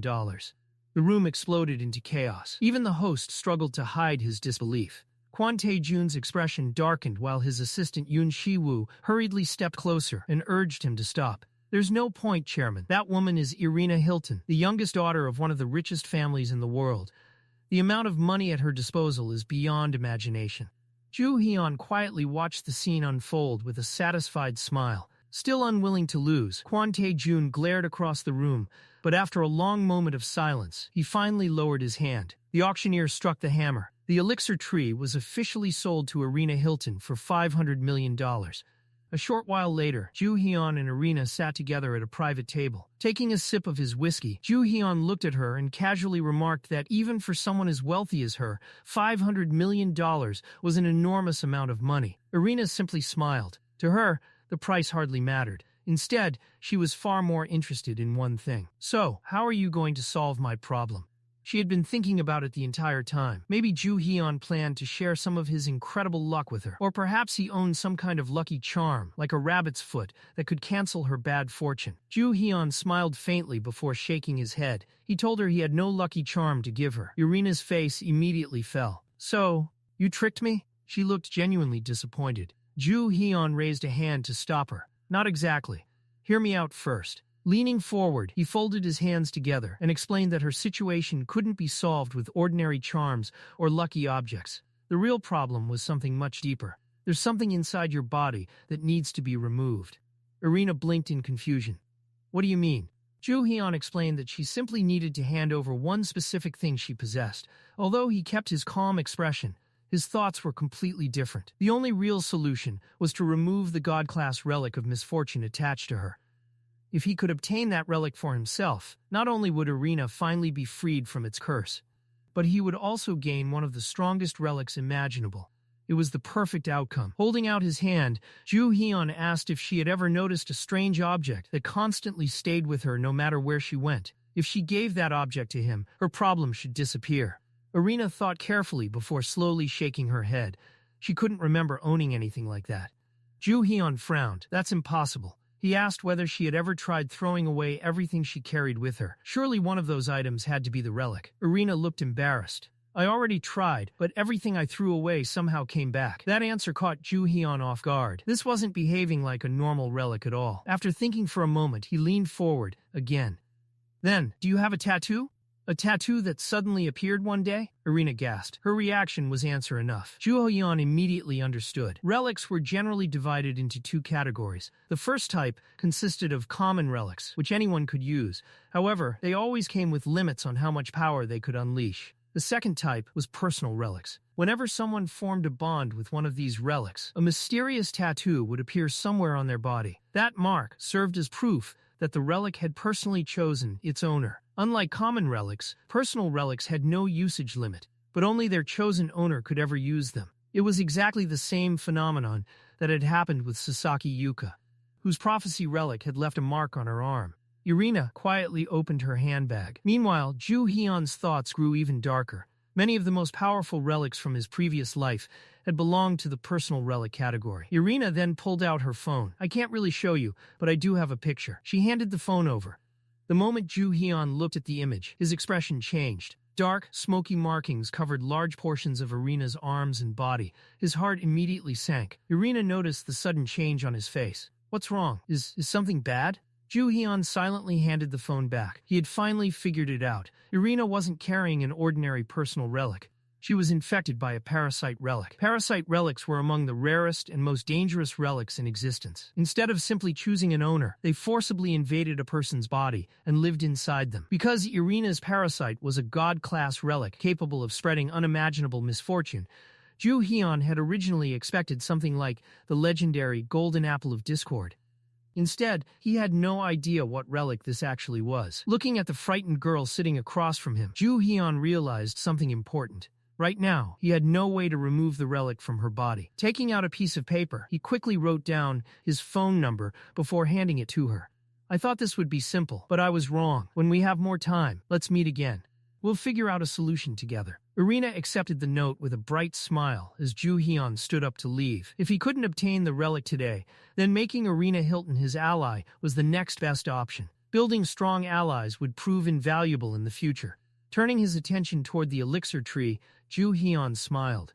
Once the payment was completed, the tree would officially belong to him. The rest of the relics he had purchased could also be collected afterwards. Pulling out his phone, Joo-Heon called his companions, intending to have them bring the money. But no one answered. His expression instantly darkened. Something was wrong. Leaving a bag full of cash with those three idiots had been like leaving a fish beside a hungry cat.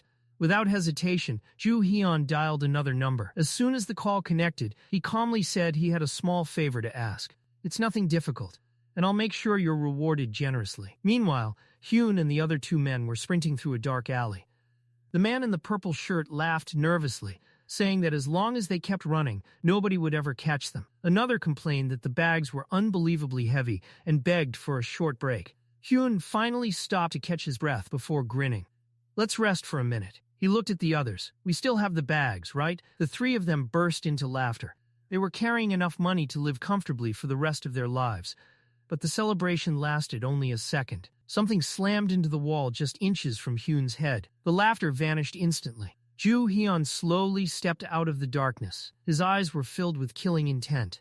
You stole my money. Walking toward them, he casually pulled a golden throwing axe from his side. Hyun immediately began making desperate excuses. Joo-Heon raised the axe and coldly interrupted him. If you don't want your head flying off your shoulders, stop making those pathetic excuses. The terrified trio instantly began apologizing, screaming that they had made a terrible mistake. Joo-Heon ignored every word. Instead, he reached into his pocket and pulled out what looked like an ordinary stone used for scrubbing dirt off shoe soles. The three men stared at it in complete confusion. Joo-Heon smirked. Look a little closer. The moment he squeezed it, a brilliant light erupted from the object. The rough stone transformed into an ancient stone tablet. It was none other than the legendary Code of Hammurabi, the ancient code of laws created by King Hammurabi of Babylon. A massive stone monument materialized behind Joo-Heon, radiating overwhelming authority. One of the most famous principles written within that code was simple: an eye for an eye, a tooth for a tooth. It was an extraordinary defensive relic capable of returning any harm inflicted upon its owner back to the attacker. Hyun instinctively stumbled backwards until his back hit the wall. Joo-Heon calmly explained that this was one of the relics he had acquired during today's auction. Thanks to a small favor from one of the auction staff, he had managed to obtain it ahead of schedule. A satisfied smile spread across his face as the tablet's light illuminated him. Then, with an icy voice, he activated its power. An eye for an eye, and a tooth for a tooth. If you chose to betray me, then it's only fair that you suffer the exact same betrayal yourselves. The glowing lines began spreading across the man's hands, wrapping around them like a strange seal. At the same time, the tablet started releasing smoke, and a new inscription slowly appeared across its surface. Joo-Heon watched the scene carefully, and finally let out a quiet breath of relief. He hadn't been completely certain that the relic would work exactly as he intended, but fortunately, everything seemed to have gone according to plan. The principle behind the Code of Hammurabi was simple: an eye for an eye and a tooth for a tooth. Any attack directed at the owner would be returned to the attacker, regardless of how powerful the original attack had been. But Joo-Heon had another thought. Since the Code of Hammurabi was fundamentally a law, could its power also restrict the actions of the people bound by it, not only in the present, but in the future? That was the true meaning of a law. The glowing lines surrounding the men's hands suddenly disappeared. Hyun looked around in confusion. What just happened? Joo-Heon smiled casually. Nothing special. You could say I was simply testing this relic. He looked directly at the three men.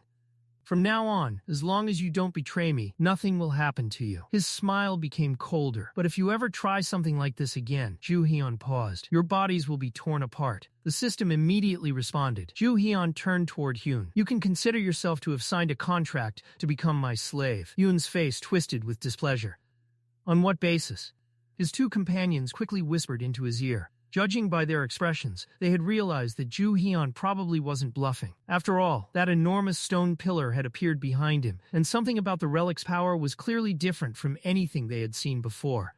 Hyun nervously asked, "Are you some kind of psychic?" Joo-Heon pointed toward himself. You idiots should understand something. The world is about to turn upside down. The three men stared at him. But don't worry, you'll be fine, he smiled. Because from now on you're my personal slaves. The men's shoulders immediately dropped. Joo-Heon continued as if he had just offered them a wonderful opportunity. Actually, this is good for you. If you do your jobs properly, I'll reward you. You might even earn more money than what's in the bag you tried to steal from me. Hyun's expression slightly relaxed. You mean, we can actually make that much money? You can earn as much as you want. Hyun finally relaxed. Then what exactly do you want us to do? Joo-Heon gave him a sly smile. You'll find out soon enough. The next day, the three men stood in front of Joo-Heon wearing robes. In front of them sat a large empty flower pot. A pile of soil had been prepared beside it, while the precious almond tree rested nearby. The three men looked at the setup with bewilderment. Joo-Heon frowned. Why are you all so surprised? This is part of your job. The men exchanged annoyed looks. Joo-Heon pointed toward the tree. Look carefully. Your task is simple. Grow this tree and keep it properly fed. The almond tree suddenly reacted. How dare a pathetic human treat me like this? Joo-Heon calmly picked up his cup of tea. Don't worry, the tree won't bite you. He gestured toward the pot. Now hurry up and plant it. And it would be better if I didn't have to repeat myself. Hyun carefully began placing the tree into the pot. Be careful, Joo-Heon warned. That tree is worth $500 million. Hyun's hands immediately became even more cautious. Joo-Heon calmly drank his tea as the tree began grumbling. This is actually rather pleasant, it sounded almost pleased. This is how humans should treat me. The men slowly filled the pot with soil.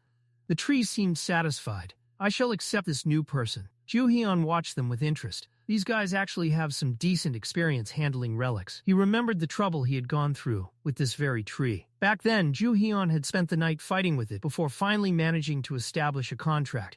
The worst part was that the tree had been so loud that he couldn't even take a proper nap afterward. Joo-Heon looked at the three men. Elixir plants hate users with a high level of the path of submission. They prefer people with a strong path of communication. And judging by how naturally these three were interacting with the tree, they're practically perfect nannies for this thing.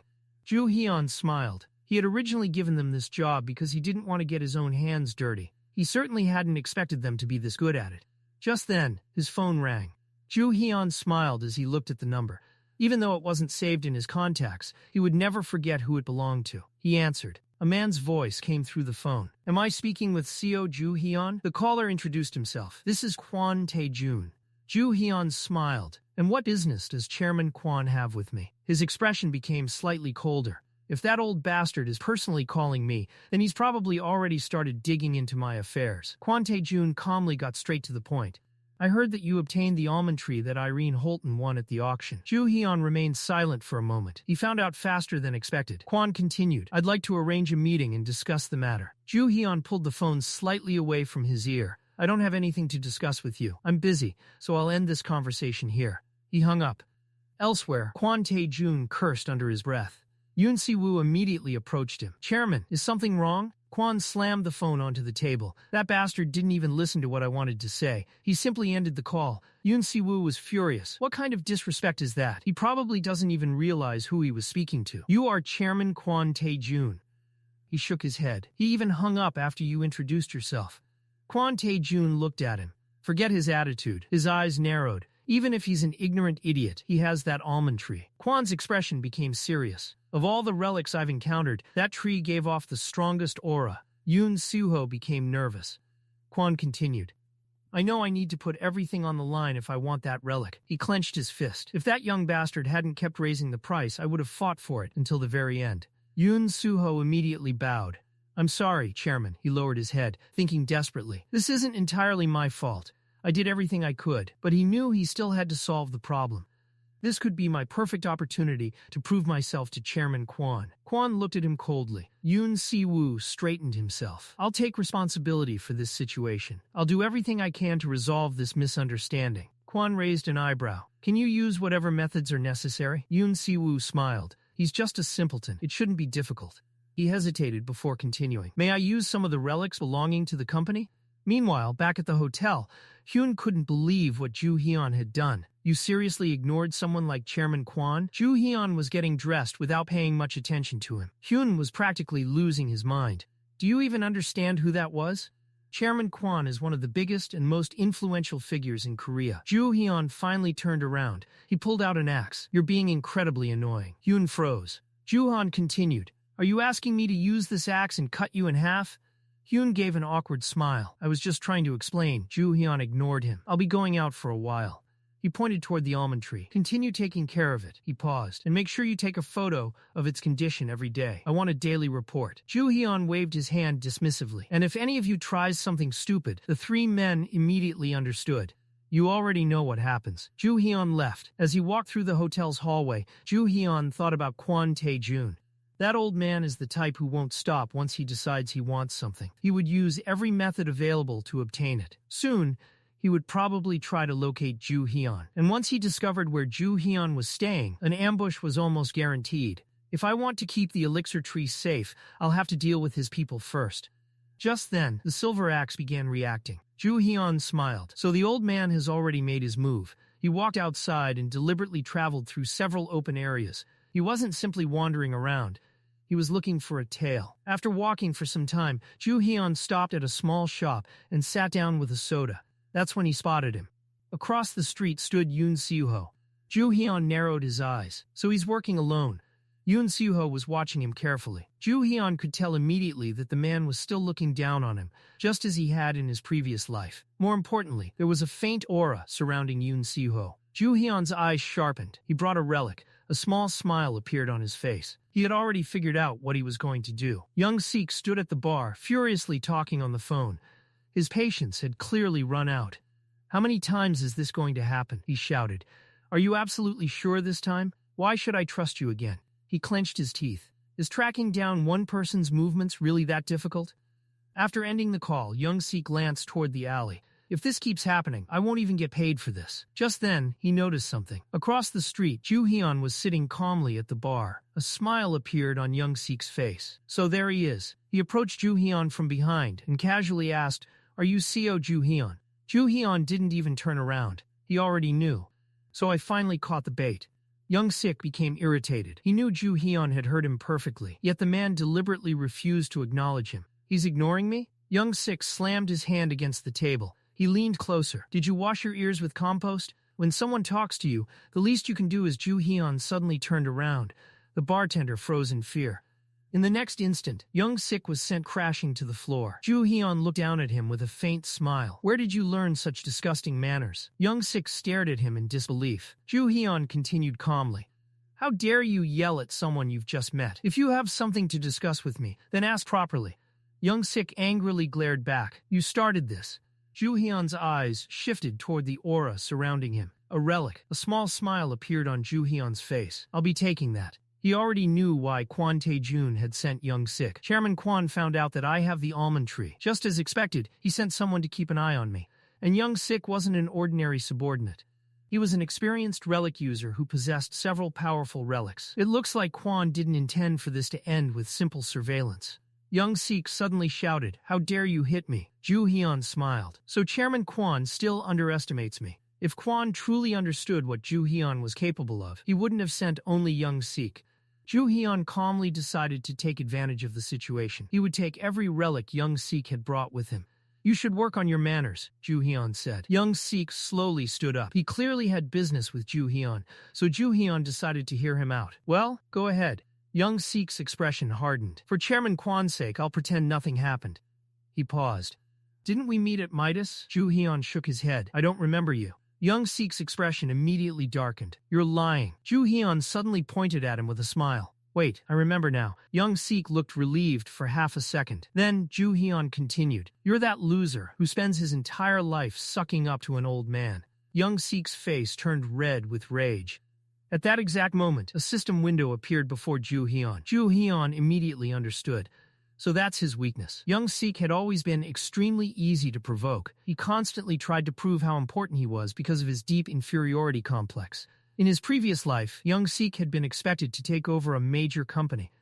But his personality caused him to make a disastrous mistake. He was deceived, his contract was terminated, and he was thrown out. The only reason he managed to recover at all was because of Kwon Tae-jun. Since then, young Sik had worked tirelessly for the old man.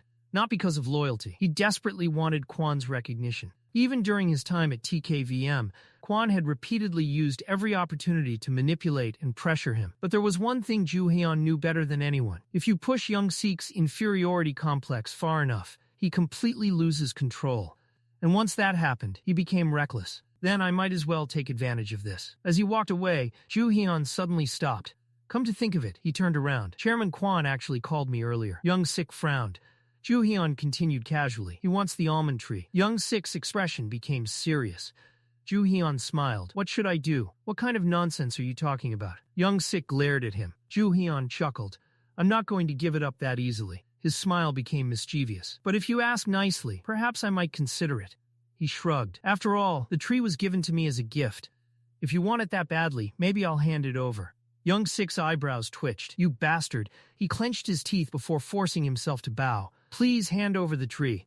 His voice was filled with barely contained rage. It is extremely important to us. Inside, however, young Sik was already imagining what he would do once he obtained the tree. Once I have it, I'll tear this bastard apart. Joo-Heon suddenly burst out laughing. You seriously think I'll believe that? He shook his head. I'd love to have an idiot like you as my subordinate. Young Sik's expression finally snapped. He pulled out a flask containing a strange liquid. Enough. He charged toward Joo-Heon, swinging his arm. I should have done this from the beginning. Joo-Heon laughed. You're really going to use that? He effortlessly dodged the attack. If I were you, I wouldn't. Young Sik looked at the flask in confusion. What? Why isn't it working? Joo-Heon appeared behind him. He grabbed young Sik by the back of the head and slammed his face into the floor. Didn't I warn you? Another system notification appeared. Joo-Heon looked down at him. It doesn't work because you've already lost control of your relics. Young Sik's eyes widened. How do you know about my relics? Joo-Heon snatched the flask from his hand. I'm taking this. He examined it carefully. It affects the mind. A smile appeared on his face. Looks like you're getting a new owner. The relic seemed to react. Who are you? Joo-Heon poured a few drops onto young Sik. The relic immediately responded. Your control is quite good. Very well, I shall obey you. The liquid spread across young Sik's back. He screamed, Stop, please. Anything but this. Joo-Heon smiled with satisfaction.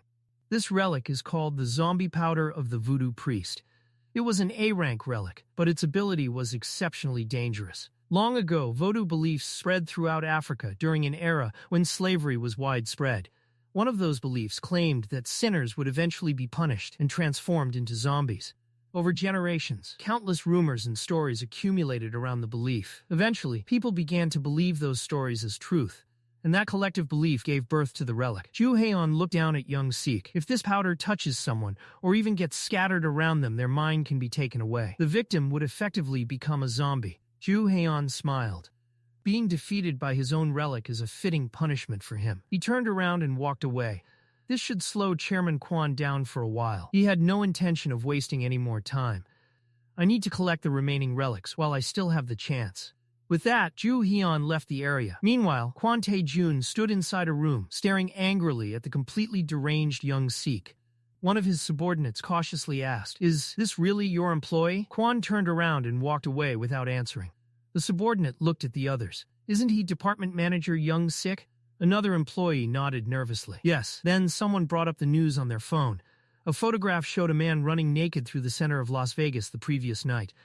Kwon read the report. His expression became increasingly grim. Someone nervously addressed him. "Chairman, what should we do? We can't hide something like this." He pointed toward Young Sik, and Department Manager Young Sik still hasn't returned to normal. Kwon remained silent for a moment. Then he spoke coldly. "We can't do anything about this situation." He turned away. "We follow our orders and deal with the consequences." But his anger soon erupted. "This information has spread throughout America." His voice thundered through the room, and now it's spreading across Korea as well. Kwon clenched his fists. "They've dragged my name through the dirt." Everyone remained silent. Kwon turned toward Young Sik. "How dare that idiot disgrace me like this?" No one dared answer.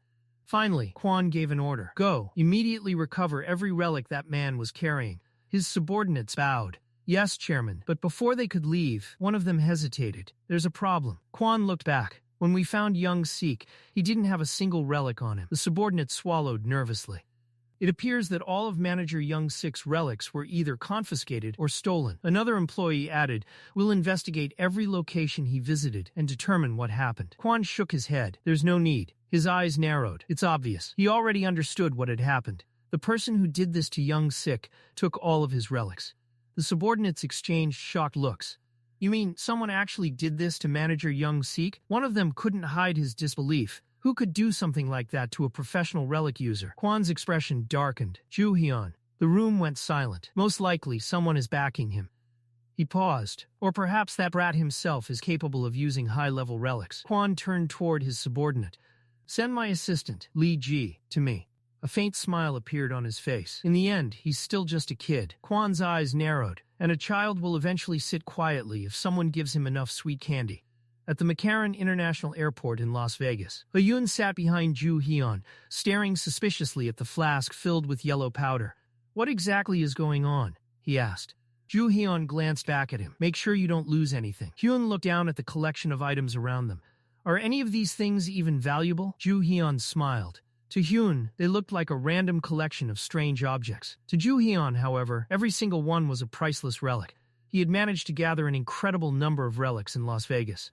Now, all that remained was getting them safely back to Korea. Inside the suitcase were the relics he had already obtained in Korea. Then there were the relics he had acquired during the Midas auction, the Hammurabi Code, Shakespeare's pen, and Marie Antoinette's pendant. And most importantly, there was the elixir tree of Emperor Qin Shi Huang. On top of that, Joo-Heon had also taken the zombie powder of the voodoo priest, the foxtail seed, and Homer's glasses from Yangtze. "This is more than enough to form the foundation of my collection." Joo-Heon quietly assessed everything he had acquired, and from this point forward, I'll only get more. Just then, a woman carrying a suitcase approached them. She looked around before asking, "Are you CO Joo-Heon?" Joo-Heon narrowed his eyes. The woman introduced herself as a special agent working for TKVM. His expression immediately hardened. "So she's Kwon Tae-jun's second subordinate." Joo-Heon studied her carefully. What exactly is she after? The two eventually sat down at a table inside the airport. Each of them ordered a drink. The woman calmly placed a folder on the table. "We already know that you took Manager Youngse's personal belongings." She looked directly at Joo-Heon. There is no point denying it or making excuses. Joo-Heon remained silent. She continued, "However, our president has highly praised your abilities. The fact that you were able to defeat Manager Youngse was enough to prove your capabilities." She opened the folder. "That's why I've come here with an offer." Joo-Heon smiled faintly. "So that's why you came all the way here?" The woman nodded. "TKVM wants to recruit you into our search party." Joo-Heon took a sip of his lemonade. "So this whole meeting is about some stupid employment contract?" The woman's expression tightened. His attitude was incredibly rude. "You won't receive a better offer than this." She calmly explained the conditions. "Along with a basic salary, you'll receive an advance payment of $100 million. Joo-Heon slowly placed his glass on the table. The woman continued, "TKVM also won't interfere with your personal life. As long as your private affairs don't interfere with our work, you will have complete freedom." Joo-Heon interrupted her. And what happens if I reject the offer? He smiled. Because, frankly, there isn't anything valuable about it to me. His expression became colder. I already know that your chairman is plotting against me. The woman folded her hands over her lap. Allow me to give you some advice. She spoke calmly, almost like a teacher correcting a reckless student. I have considerably more life experience than you. When you're speaking with another person, you should pay more attention to what you say. She paused. It's good practice for you, and it makes things much easier for everyone involved. She smiled faintly. For now, I'll pretend I didn't hear that. The woman remained completely composed. You're still young. You barely understand how the adult world works. Then her tone changed. Have you ever considered what kind of punishment you might receive for stealing from TKVM? Joo-Heon looked at her without answering. What if Director Kwon simply wanted to restore justice? She leaned forward. Think about it. If an ordinary person dies in a small-town store, hardly anyone notices. Joo-Heon smiled. The woman continued. This situation is no different. She stared directly into his eyes. People connected to you could simply disappear without leaving a trace. Her voice remained calm. So don't make the mistake of thinking you're some kind of exception. Joo-Heon suddenly laughed. So that's your true face. His smile disappeared. Are you trying to threaten me? He leaned back. You're basically saying I'll die if I don't join TKVM. Then Joo-Heon smiled again. Well, Miss Lawyer, let me give you a little advice in return. He reached into his pocket. When you're trying to pick a fight with someone, you should always choose an opponent according to your own strength. He pulled out the flask containing the yellow zombie powder. If you value your life, that is. And in this case, the only person who might disappear without a trace, he pointed it toward her, is you. The woman gave a nervous laugh. She wasn't convinced. She knew Joo-Heon wouldn't dare use a relic in a crowded public place. He doesn't want ordinary people to know about relics. That was one of the fundamental rules TKVM followed. Joo-Heon uncorked the flask. The woman's eyes widened. He calmly held it out. That's why you've been so confident, isn't it? His smile became dangerous. You really thought I wouldn't use it? The woman's expression froze. Suddenly scream. A loud cry echoed through the airport. Several people immediately turned around. Hyun looked toward the nearby calf. Did that come from the calf Joo-Heon just entered? He stood up. Should I go check? Meanwhile, the woman frantically brushed the yellow powder from her clothes. Get this crap off me. Joo-Heon simply smiled. The woman stared at him in disbelief. Have you really gone insane? She couldn't believe he had actually used a relic in public. I can't believe you're actually willing to use your relics here. Joo-Heon shrugged. I don't care whether the world finds out about relics. His eyes narrowed. That's where I'm different from TKVM. He turned toward the crowd. Dozens of people had already pulled out their phones and were recording everything. Joo-Heon pointed toward them. What are you all standing around for? He smiled. Go ahead, keep filming. He gestured toward the floating powder. Isn't this exciting? He looked directly at the people recording. Make sure you upload it to the internet too. The woman stared at him in disbelief. Joo-Heon then examined her carefully. She touched the zombie powder and she's still perfectly fine. His eyes narrowed. That means your control over your relics is ridiculously high. The woman glared back. If you have any relics with you, you'd better use them. Her expression became serious. Because my next attack won't be so easy to repel. She suddenly jumped to her feet. With a powerful swing of her arm, a massive stream of water erupted toward Joo-Heon. Joo-Heon calmly watched it approach. Not bad. He immediately activated the Hammurabi code. A massive stone pillar materialized behind him. The water slammed into him, then suddenly reversed direction. The entire attack was reflected straight back toward the woman. Joo-Heon calmly raised his hand. An eye for an eye. The reflected attack struck the woman. A tooth for a tooth. The woman stared at the stone pillar in shock. That relic. Her eyes widened. It's the Hammurabi code. Joo-Heon didn't answer. Instead, he swung the silver axe. Go! The silver axe flew toward the woman. Cut down the enemy who dared to threaten my life. The woman immediately raised her hands. I admit my mistake, but Joo-Heon had already made his decision. Hyun watched the entire scene in horror. What are you doing? He stared at Joo-Heon. Are you seriously trying to kill someone in broad daylight? Joo-Heon looked back at him with a calm smile. Relax, he waved his hand. It won't kill her. Hyun stared at him suspiciously. Joo-Heon continued, but it will destroy something valuable to her. The woman's expression suddenly changed. No. Bang. A tremendous noise exploded from inside the calf. The entire building shook. Several TKVM employees immediately rushed toward the scene. One of them grabbed his radio. He looked toward the smoke. It sounded like an explosion. Could this be a terrorist attack? The moment the warning reached the authorities, the entire area around the calf was thrown into lockdown. Meanwhile, Kwon Tae-jun was standing at a nearby station when one of his men approached him with an urgent report. Director Kwon, There's a strange woman causing trouble near the calf. She seems to be harassing passers-by. Kwon's expression darkened. He gritted his teeth. That brat, how dare he? Before he could finish, Joo-Heon calmly bent down and picked something up from the floor. He examined the object in his hand. I never really believed all those rumors about spirits being sealed inside objects. He turned the strange black box over in his hand. But apparently, there really are relics like that. Joo-Heon's eyes narrowed with interest. This woman dropped a relic. He studied it carefully. I wonder what kind of ability it has. Hyun looked at him in confusion. Relic? What are you talking about? Joo-Heon ignored him. According to the system, the object was identified as ink from an artist in Montmartre, Paris. A strange voice suddenly echoed inside Joo-Heon's mind. Come, Joo-Heon chuckled. So you're the one talking? The relic's voice answered. Follow my voice. Joo-Heon looked around. The strange voice continued. The place where you are standing will soon be plunged into chaos. Joo-Heon raised an eyebrow. Are you a raven? Yoon stared at him strangely. A raven? What are you talking about? Joo-Heon immediately understood. They can't hear it. He turned around with an irritated expression. The voice called out again. Hurry, follow me. Joo-Heon frowned. Stop ordering me around. He swung his arm through the air. Yoon stared at him as if he had completely lost his mind. Inside his head, Joo-Heon cursed the mysterious relic. You sent me back into the past without a single warning and turned my life into some ridiculous game. And now you suddenly decide to start talking to me? Joo-Heon's eyes narrowed. The voice became more threatening. You will regret it if you refuse to listen to me. Joo-Heon scoffed. Enough with the nonsense. Why would he blindly trust the words of a relic? Before he could say anything else, someone approached from behind. You're certainly putting on quite a show. Joo-Heon turned around. A familiar old man stood there. Kwon Tae-jun. The man calmly asked, What is your name? Joo-Heon smiled. I'm Suho Joo-Heon. Hyun's face immediately went pale. He looked between the two men. What's happening? His voice trembled. Is everything really going to be okay? Kwon approached them. This is our first meeting. He gave a faint smile. As I said before, my name is Kwon Tae-jun. Hyun nervously bowed. It's nice to meet you, Director Kwon. Joo-Heon noticed the fear in Hyun's expression. Then he realized something was wrong. Hyun's body had suddenly become stiff. I can't move. A powerful aura radiated from Kwon's body. The old man calmly reached inside his jacket and pulled out a knife.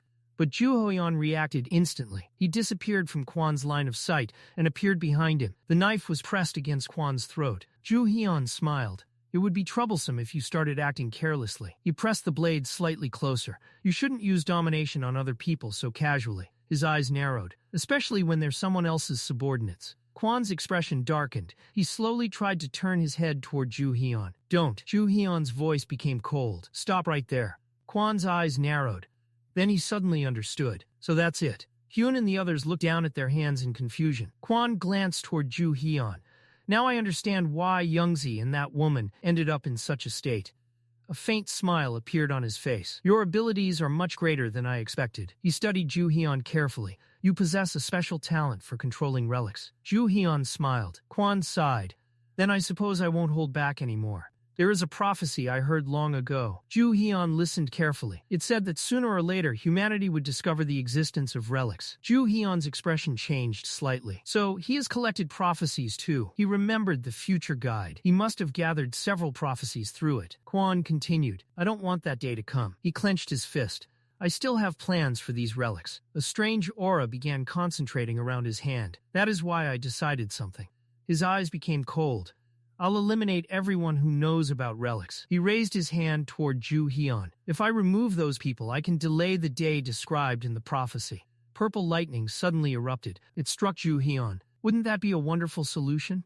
Hyun and the others were knocked back by the overwhelming force. What is happening? But Joo-Heon simply smiled. The purple lightning surrounding him suddenly dispersed, like smoke. Did you really reveal your true intentions that quickly? Kwon stared at him in disbelief. That relic was supposed to send you into an alternate reality. Joo-Heon calmly waved something in front of him. A pair of tickets. Are these what you're talking about? Kwon's eyes widened. Joo-Heon smiled. I stole them beforehand. He casually flipped them between his fingers. I'm pretty good with my hands. Kwon's expression darkened. Joo-Heon smiled. You should have protected your relic better. A system window suddenly appeared. Joo-Heon remembered his earlier praise of his pickpocketing ability. What should I do now? The system immediately responded. Joo-Heon stared at the notification. He turned away in annoyance. Are you seriously still treating my life like a game? He sighed. Whatever, he examined the tickets. Relic appraisal. The information immediately appeared. Joo-Heon's eyes narrowed. So this is a god-class relic. But there was a problem. His current dominance ability wasn't strong enough to forcibly subdue a relic of this level. Joo-Heon simply slipped the tickets into his pocket.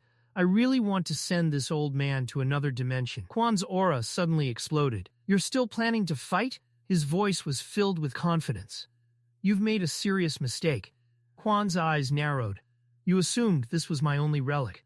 Joo-Heon's expression became serious. A massive wave of energy suddenly swept across the area, knocking the others away. Joo-Heon immediately understood. As expected, Kwon Tae-jun had brought several powerful relics with him, but there was one in particular that worried Joo-Heon. The Enslaver. It was one of the most terrifying relics he had ever encountered. Its ability allowed the user to dominate another person's mind and gain absolute control over them. It was similar to what had happened with Irina Hilton's parasitic relic. In his previous life, Joo-Heon had never discovered the true identity of Kwon's relic. The old man had kept it hidden for years. All Joo-Heon knew was that the relic was parasitizing somewhere inside Kwon's body. If I cut off his arms and legs, I might be able to uncover more information. But Joo-Heon immediately dismissed the idea. It wouldn't be that easy. Kwon also possessed a powerful defensive relic. The old man confidently walked toward him. What seems to be the problem? He smiled. Are you afraid? Kwon's aura continued to rise. I haven't even fully activated its ability yet. Joo-Heon's expression became grim. In other words, his body is basically an impregnable fortress, armed with powerful weapons. And there was another problem. Once the relic was activated, it affected the user's mental state. Its presence was extremely noisy, while the energy it produced was chaotic and difficult to control. If Kwon continues increasing the relic's influence, Joo-Heon looked around at the chaos spreading throughout the area. Everything here will be swallowed by that chaos. Joo-Heon smiled faintly and asked what had happened. He already understood that Kwon Tae-jun did not want any information about the relics leaking to the outside world. If that was the case, then the old man clearly intended to silence everyone who knew too much. Lightning flashed across Kwon Tae-jun's hand. He calmly said that dealing with the others would not be difficult. The real problem was Joo-Heon. As long as Joo-Heon remained alive, he could become a serious threat. Kwon glared at him and declared that the time had finally come for Joo-Heon to completely submit to him. But before the confrontation could escalate any further, the familiar voice of the Raven echoed through the area. It told Joo-Heon to stop playing around. Both Joo-Heon and Kwon Tae-jun turned toward the strange voice. A raven was floating in the air before them. The mysterious relic warned them that this was a dangerous place where ferocious jackals were sleeping. If they continued causing trouble, they would awaken those creatures from their slumber. The raven spoke as if both men were nothing more than insignificant insects. Kwon narrowed his eyes. The aura coming from the raven was enormous. He immediately realized that it had to be a high-ranking relic. Joo-Heon, however, focused on one particular word: jackals. He wondered if there were any legends or stories involving jackals that could be connected to this place. Then one possibility came to mind: Anubis. If the raven was talking about jackals, then this place could be connected to the Egyptian god of death. And if that was true, this place might actually be a tomb containing a relic. Kwon Tae-jun also seemed to realize how valuable the situation could be. His eyes narrowed as he stared at the raven. He called the situation incredible. Then he released even more of his overwhelming aura. After dealing with Joo-Heon, he declared he would take that relic for himself as well. The raven immediately called him a fool. Before Kwon could respond, Hyun and the others suddenly looked around in fear. The ground began to shake. An earthquake had started. Kwon's expression changed as he looked around in confusion. At the same time, countless system messages appeared in front of Joo-Heon. An enormous amount of aura was attempting to penetrate his body. The relics in his possession were beginning to take damage, and even worse, powerful relics capable of triggering an apocalypse were beginning to appear. A bead of sweat rolled down Joo-Heon's face. He slowly looked toward the window. The disaster had already begun. There was no doubt about it. What he was witnessing was the beginning of the Great Tomb Catastrophe, the event that would mark the start of the era, when countless chaotic relics would suddenly appear throughout the world. The airport began to collapse. Ancient Egyptian structures erupted violently from beneath the ground, destroying everything in their path. Joo-Heon's eyes widened. This wasn't merely an ordinary tomb. It was the tomb of an Egyptian relic connected to Anubis. But then he realized something even more terrifying. It wasn't only the airport. The entire world was being transformed into one enormous tomb. Giant tombs were appearing across the planet. Las Vegas, Tokyo, Seoul, one after another, massive Egyptian tombs began emerging all over the world. A system message appeared before Joo-Heon, confirming the horrifying truth. Deadly Egyptian tombs had begun appearing worldwide. Joo-Heon frowned. He quickly tried to determine what he should do next. Ho-Yoon called out to him in panic. He looked around in terror and asked what the hell was happening. Joo-Heon remained surprisingly calm. He told Hyun that it wasn't anything particularly complicated. They were simply trapped inside a dangerous tomb. Ho-Yoon stared at him in disbelief. Joo-Heon continued explaining that none of this would have happened if Kwon Tae-joon hadn't started recklessly displaying his abilities. Kwon immediately rejected the accusation. He had never encountered anything like this before. Ho-Yoon hurriedly asked Joo-Heon what he meant, and more importantly, how they were supposed to escape. For a moment, everyone fell silent. Joo-Heon finally explained the situation. They couldn't simply leave. They were inside a tomb, and the only way out was to clear it. Unfortunately, clearing a tomb of this scale was anything but easy. Joo-Heon glanced toward Kwon Tae-joon. In his previous life, it had taken him 3 entire months to clear one of the tombs created by the Great Catastrophe. But this time, everything was different. He wasn't the same man he had been in his previous life, and neither was the world. Joo-Heon started walking forward before turning toward the others. He suggested that they begin from the center of the tomb. They needed to find its owner.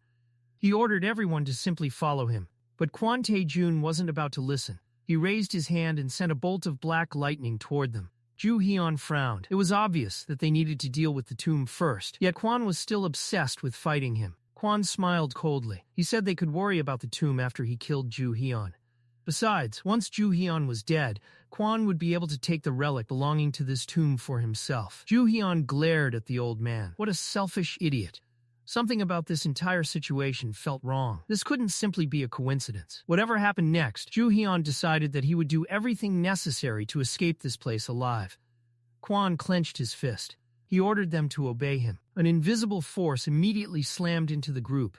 Hyun and the others were crushed against the ground. Joo-Heon resisted the pressure with all his strength. He was furious at how casually Kwon was throwing his power around. The old man walked toward him and criticized Joo-Heon's attitude. He said Joo-Heon's way of speaking was still too rough. After all, that wasn't how someone should speak to the person who was supposed to be his master.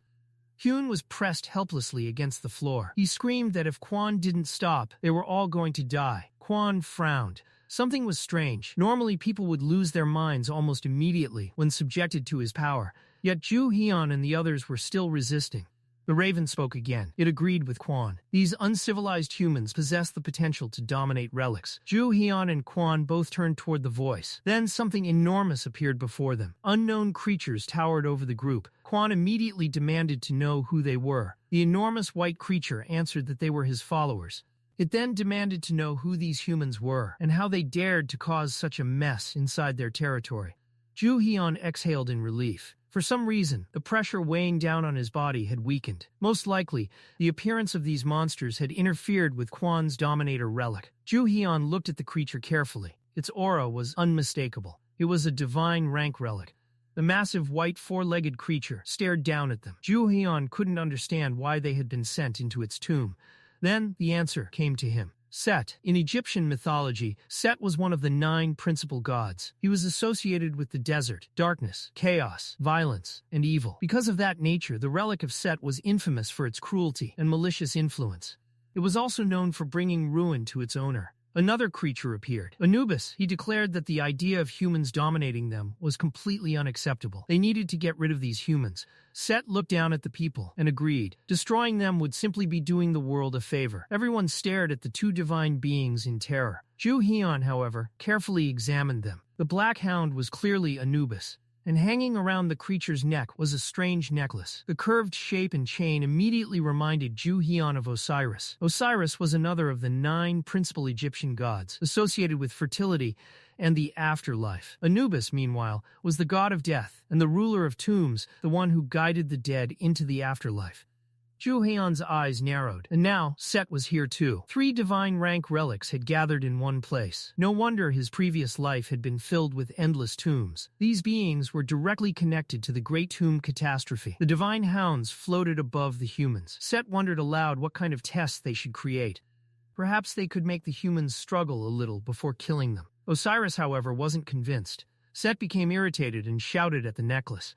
There was no reason to show these humans mercy. Why bother giving them a test? Osiris calmly told Set to be patient. Joo-Heon ignored their argument and focused on the system windows appearing before him. Set continued complaining. He was furious simply because he had been forced to remain in the same place as these insignificant insects. Then another system message appeared. Because of the harmful aura surrounding the divine rank relics, Joo-Heon's immunity was beginning to increase. Joo-Heon looked up at the creatures. He had a feeling these divine relics had absolutely no intention of letting them leave alive. Set grinned viciously. He declared that he would be the first to act. After all, the best way to deal with filthy insects was to demonstrate absolute superiority and overwhelming strength. Joo-Heon's expression became serious. His body tensed. The trial had begun. Seth and Anubis opened their jaws at the same time, gathering enormous spheres of energy between their teeth. The moment Seth released his attack, the others followed, and within seconds, a terrifying wave of aura flooded the entire area. The pressure was overwhelming. Hyun and the others immediately began bleeding from their noses. Their bodies trembled violently as they screamed in pain. One of them coughed up blood before collapsing unconscious. Joo-Heon watched the scene without panic. Just as he expected, without sufficient immunity, an ordinary human body simply couldn't withstand the aura of divine rank relics. The longer someone remained exposed to it, the faster their body deteriorated.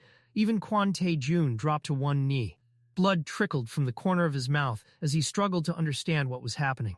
Hyun looked toward Joo-Heon in desperation. "We need to get out of here. To those relics, we're nothing but bugs. If we hide somewhere, maybe we can survive." One of the men, half-conscious, muttered that he wasn't sure whether he should be relieved or terrified.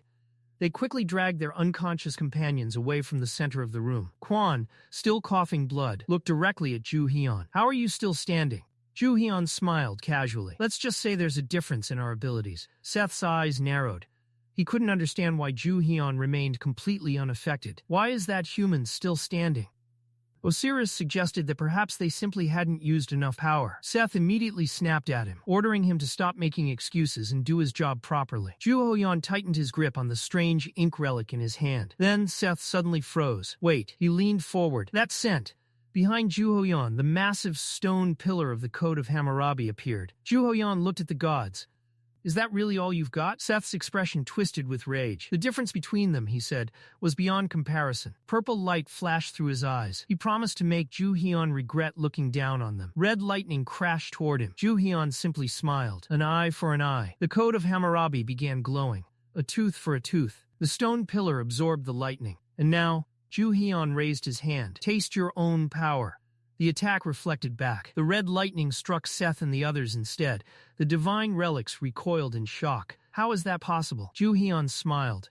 "That's what happens when you rely too much on rank and forget to defend yourselves." Anubis growled. They needed to stop underestimating him and attack seriously. Seth immediately refused. Using their full abilities would consume their life energy, and he wasn't willing to waste it on a human.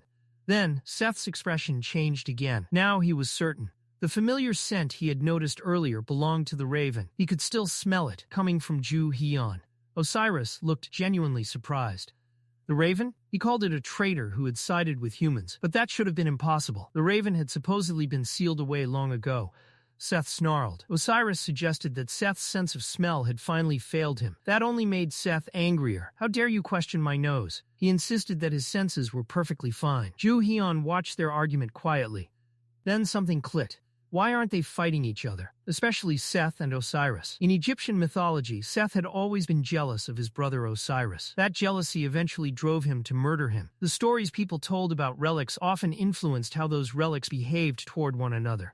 If that legend still affected them, then Seth and Osiris were bound to clash eventually. Joo-Heon's eyes narrowed. This was the perfect opportunity. If they became distracted, he could strike. But Anubis noticed him. That human is planning something. He turned toward the other gods. "Stop arguing and focus." Anubis decided he would handle Joo-Heon himself. A powerful aura surrounded him. Joo-Heon realized Anubis was the only one thinking clearly. "Fine, I'll take him down first." Anubis stared at him. "Who does this arrogant human think he is?" He raised his hand. "Let's see if you can survive my trial." A bolt of yellow lightning struck Joo-Heon. Everything around him disappeared. He found himself falling through endless darkness before landing on a gigantic scale.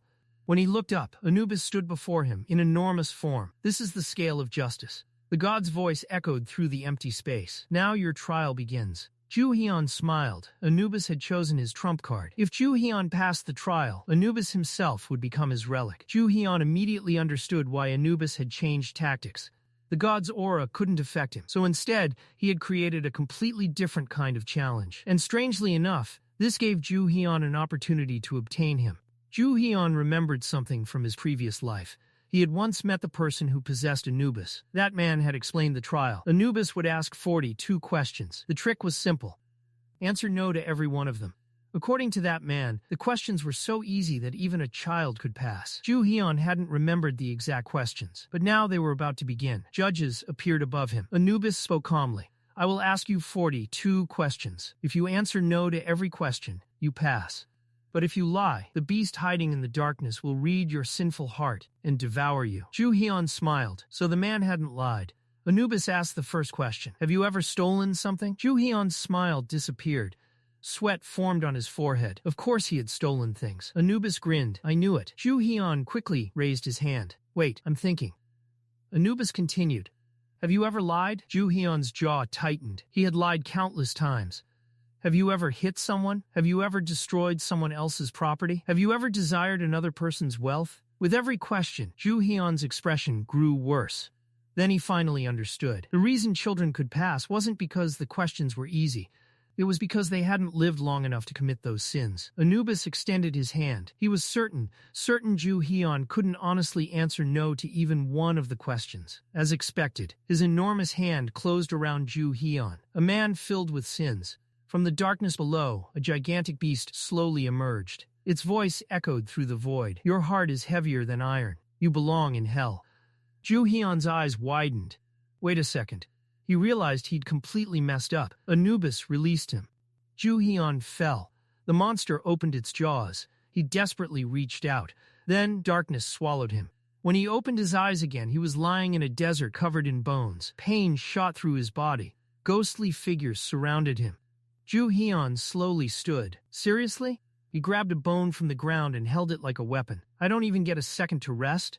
Spirits and undead creatures crawled from beneath the sand. They charged him. Joo-Heon fought back. He smashed skulls, tore monsters apart, and kept moving despite the endless attacks. But there were too many. One creature nearly bit his face off. Joo-Heon jammed the bone into its mouth just in time. Another knocked him to the ground. More monsters surrounded him. Joo-Heon clenched his teeth. He didn't want to give up. But for the first time, a thought crossed his mind. Am I really going to die again? Then a familiar voice echoed through the darkness. The Raven. You need help. Joo-Heon glared upward. Idiot. Golden light suddenly burst from his body. A massive yellow pillar appeared in the middle of the cave. Above him hovered the Raven.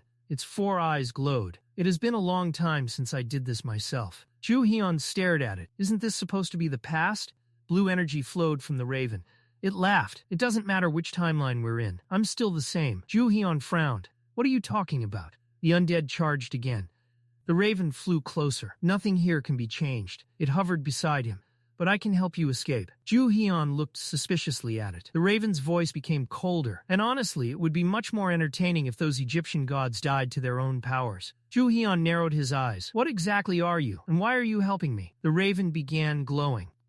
Blue lightning filled the cave. Outside the trial, Seth watched the dark sphere floating before him. It took longer than I expected.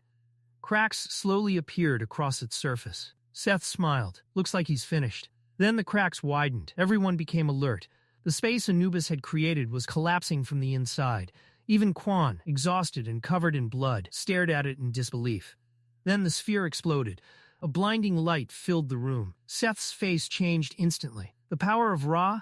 He looked toward the Raven floating beside Joo-Heon. I knew it. His voice trembled with anger. I knew it was you. Anubis emerged from the shattered space, exhausted and barely able to stay upright. Seth's power supported him. He glared at the Raven. I still remember. You chose the side of humans. You betrayed your own brothers and helped them take our power. He snarled. Worthless worm. Joo-Heon looked between them. Is that true? Before the Raven could answer, Osiris began glowing. He said it was time for him and Seth to use their powers. They needed to finish this. Seth's rage boiled over. There was no turning back now. He would tear Joo-Heon apart. A massive red aura erupted from his body. The entire space shook. Lightning tore through the building. The dead began rising from the ground. Ghostly spirits seeped through the walls. This time, Seth wasn't holding back. He had unleashed a power far greater than before, and its effects weren't limited to the tomb anymore. Across the world, the dead were beginning to rise. The true catastrophe had only just begun. Joo-Heon smiled at Crow and told him that he had already done enough. He did not need anything else from him. Crow looked at him in disbelief and asked why he was not shaking in fear. Joo-Heon simply drew his sword. Crow warned him that everyone else had already escaped, which meant Joo-Heon could no longer leave this place. Joo-Heon scoffed. Did Crow really take him for a fool? The moment he swung his sword, the situation changed completely. This was different from before. Here, Joo-Heon could use every relic at his disposal. His aura began to smoke around him as he realized something important. The gods they had been fighting were somewhere nearby, but their true forms were nothing more than immobile vessels. Joo-Heon wondered if he was right. Then, without wasting another second, he charged straight into the army of the dead. Crow's 4 eyes stopped glowing. He chuckled and admitted that this was rather amusing. He would definitely keep watching this man. Joo-Heon tore through the undead with his sword, slicing through one after another as he charged deeper into the horde. The more he fought, the faster and more aggressive he became. 3 spirits watched him carefully. They noticed something strange. Joo-Heon was actually enjoying himself. In their true forms, Seth and Osiris remained confident. They believed that even a human had a limit. No matter how strong Joo-Heon was, the army of the dead was endless. Then Anubis finally regained consciousness. He looked around in confusion and asked what was happening. The others told him to pull himself together. Otherwise, they would end up crushing the human instead of Anubis. The 3 gods rose again. Osiris calmly stated that Joo-Heon would have to try much harder this time. Seth laughed and said that he had no objections. Suddenly, the dead began to be wrapped in bandages.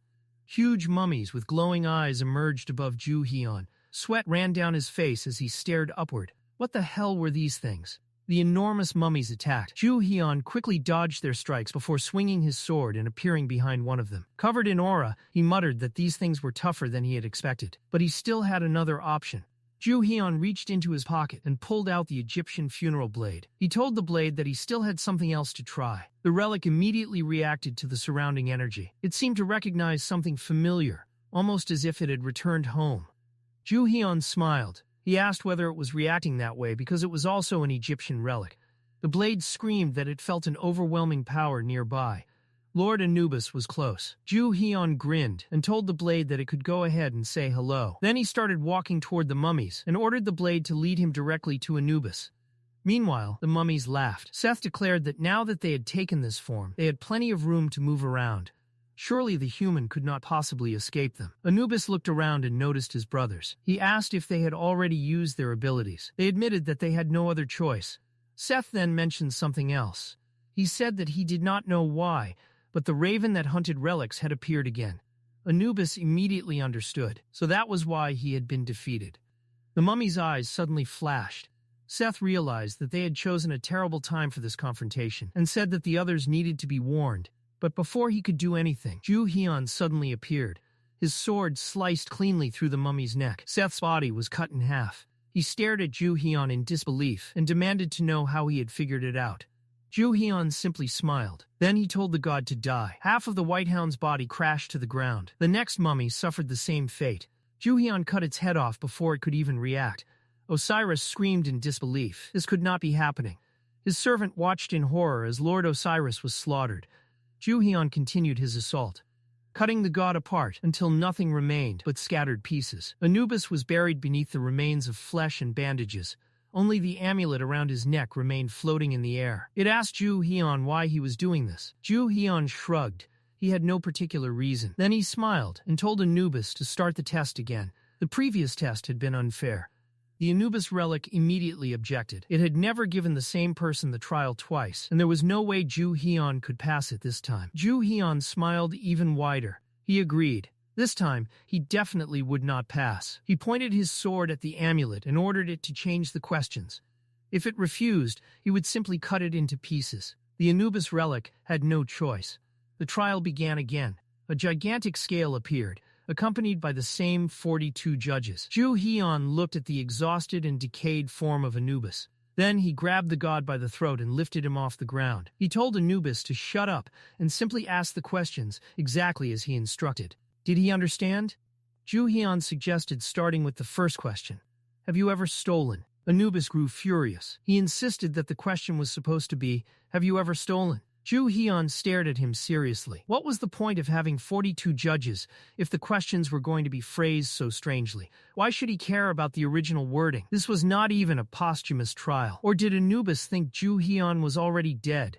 Joo-Heon forced the god onto his knees and ordered him to repeat the questions exactly as instructed if he wanted to survive. He reminded Anubis that if he refused, Joo-Heon would cut him into pieces. Anubis asked whether humans did not want to wield divine power. Joo-Heon smiled. Of course he wanted to wield Anubis's power. But if nothing worked, he would simply destroy the relic. If it broke, then perhaps they were never meant to be together. Anubis fell silent. The judges exchanged confused looks. Finally, Anubis agreed. He asked whether Joo-Heon had ever stolen anything. Joo-Heon pretended that he could not hear him. He told Anubis to speak louder. Anubis repeated the question at a higher volume. Joo-Heon kicked him in the face. He ordered the god to watch his language and show some respect. Anubis, now completely defeated, politely asked whether Joo-Heon had ever stolen anything. Joo-Heon smiled. No. He looked away and began thinking about what question should come next. Anubis stared at him in disbelief. Was Joo-Heon seriously going to distort every single question? Joo-Heon simply smiled and continued. After some time, he turned toward the judges with satisfaction and declared that he had answered no to every question. He had simply changed the questions to suit himself. The Anubis relic looked as though it was about to cry. Then the system appeared. The tomb trial has been successfully completed. The tomb of Anubis has been successfully cleared.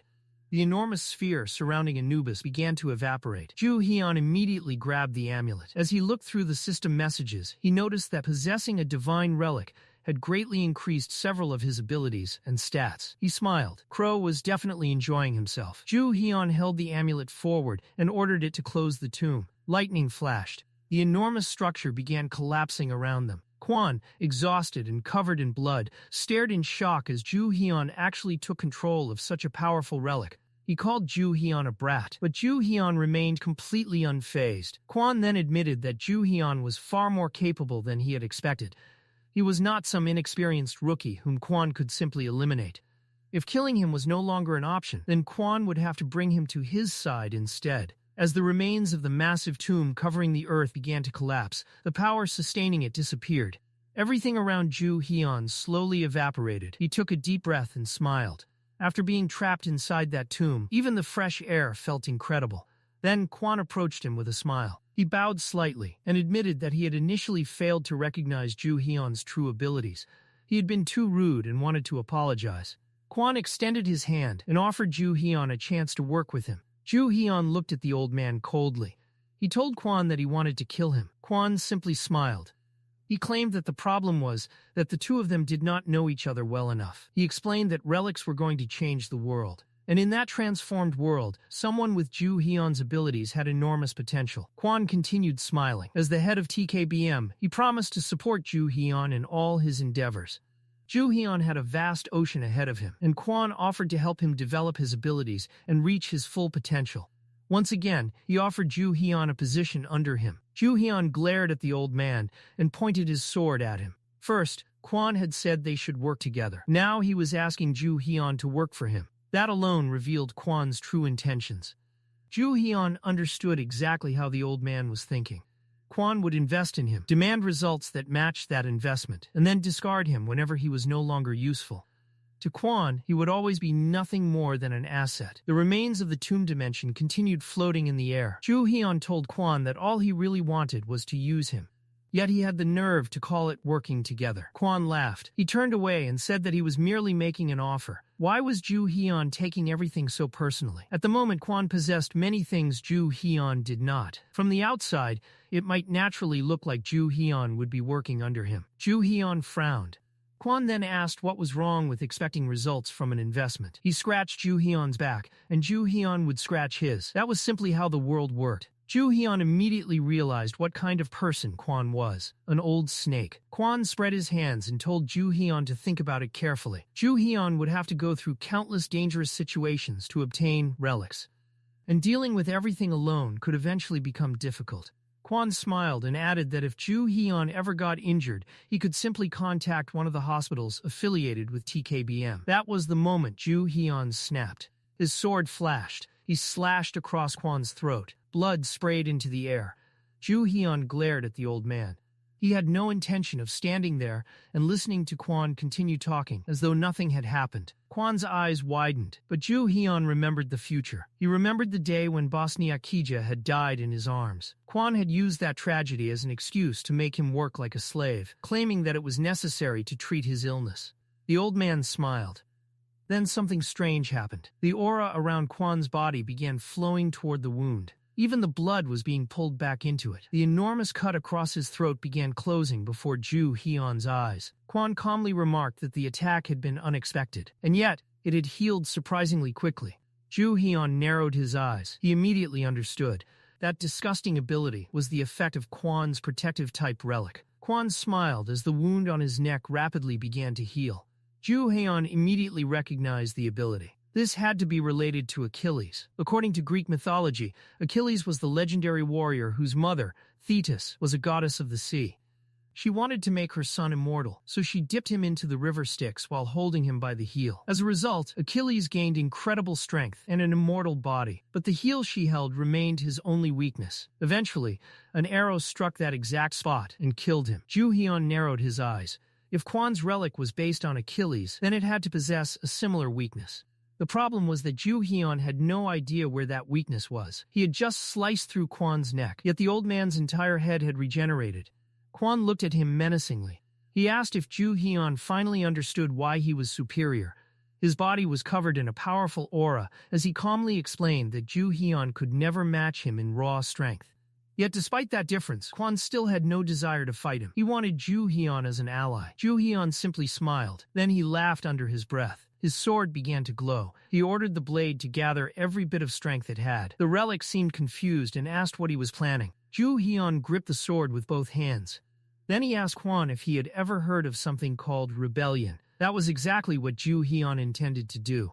He looked directly into Kwon's eyes and admitted that the old man's offer was certainly profitable, but he had no intention of accepting it.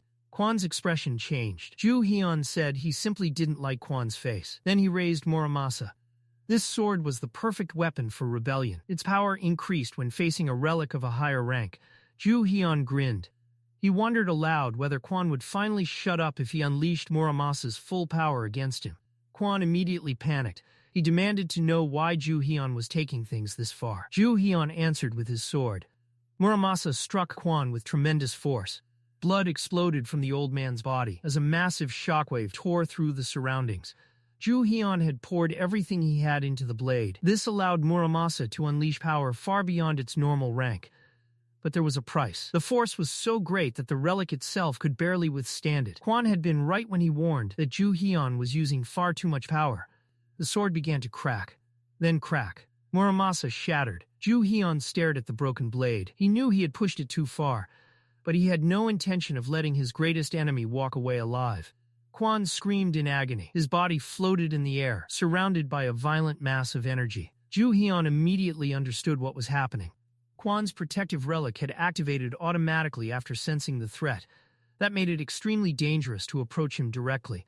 But Joo-Heon still had one option, the Hammurabi Code. If he could reflect part of Kwon's attack back at him, he could knock the old man down again. A stone pillar appeared behind Joo-Heon. He activated the relic.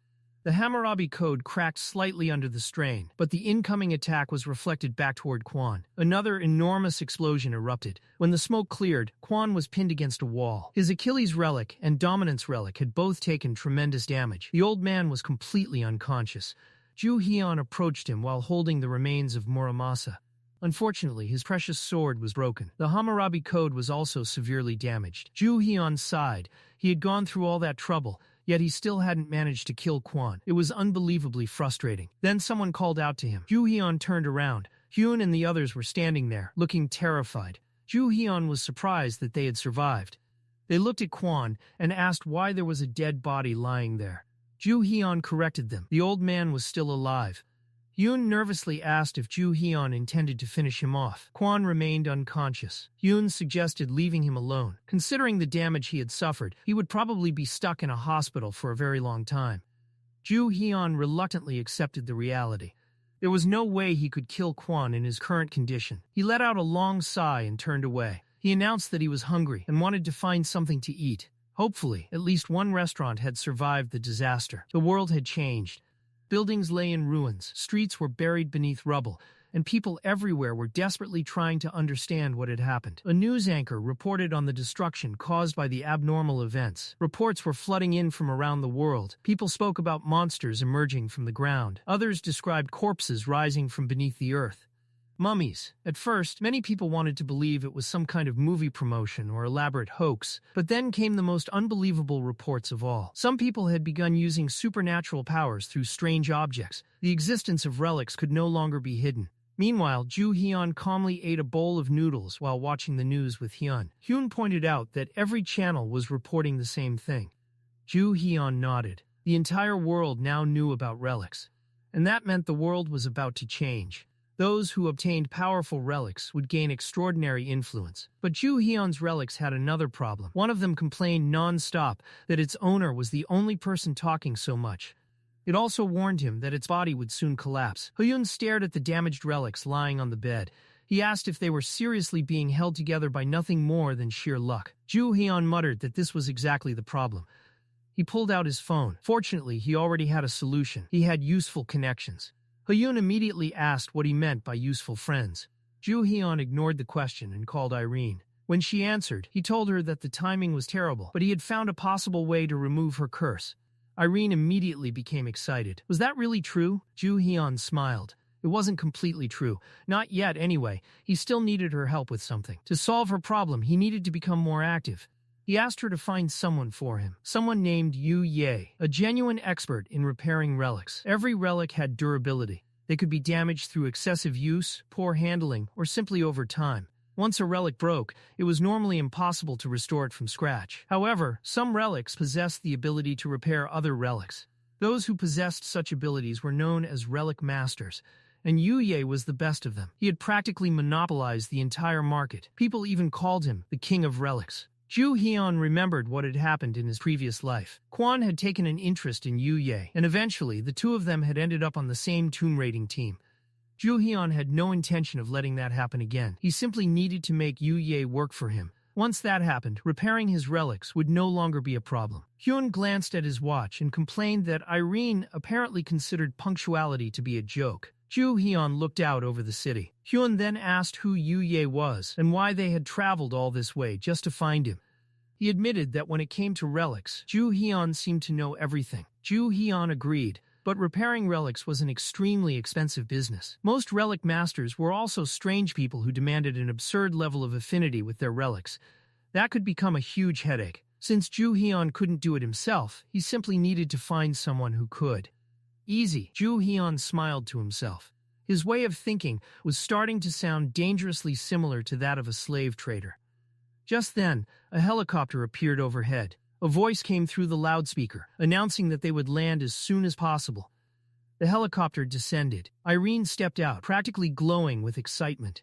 She apologized for being late and explained that she hadn't been far away, but the roads were completely jammed. She had done her best to arrive as quickly as possible. Joo-Heon gave her an awkward smile. He suggested that they find somewhere quiet and make a plan. They eventually sat down inside a cafe.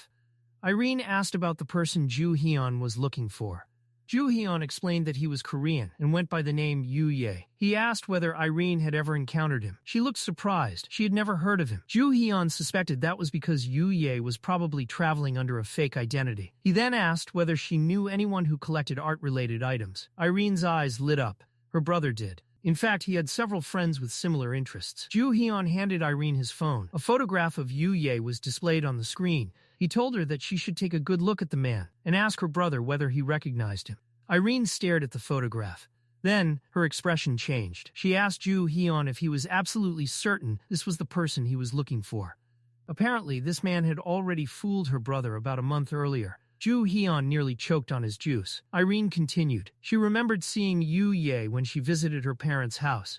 At the time, he had seemed like a perfectly respectable person. That was why she had been shocked to discover that he had deceived her brother. Her brother had purchased several pieces of art from him. Unfortunately, every single piece had been fake, and he wasn't the only victim. Around 20 other people had purchased similar items. Joo-Heon looked away. So the man's reputation for being a master scammer hadn't come from nowhere. He had already been practicing his craft. Irene wasn't sure Joo-Heon would ever be able to find him. Then, she lowered her voice and delivered an even bigger shock. She had heard that Yu-Ye was dead. Apparently, he had been caught trying to deceive her brother's friends. Her brother and his friends had witnessed what happened. According to them, Yu-Ye had fled in his car. Irene wasn't sure whether the roadside barrier had been weak or whether Yu-Ye had simply been driving too fast. Either way, his car smashed straight through the barrier and plunged off a cliff. The police had officially declared him dead. Joo-Heon fell silent. He couldn't believe it. Yu-Ye couldn't be dead. He remembered the man clearly. He had been around 26 years old when they first met. That meant, according to the timeline Joo-Heon remembered, he should still have had roughly 5 years before their paths crossed.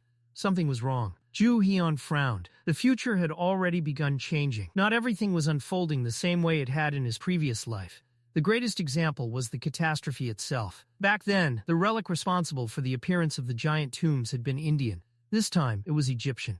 The order of events was completely different. Joo-Heon clenched his fist. He desperately needed Yu-Ye's ability. He looked at Irene and told her that they should search for him anyway. Irene asked if Joo-Heon really believed that the man could still be alive. Joo-Heon smiled.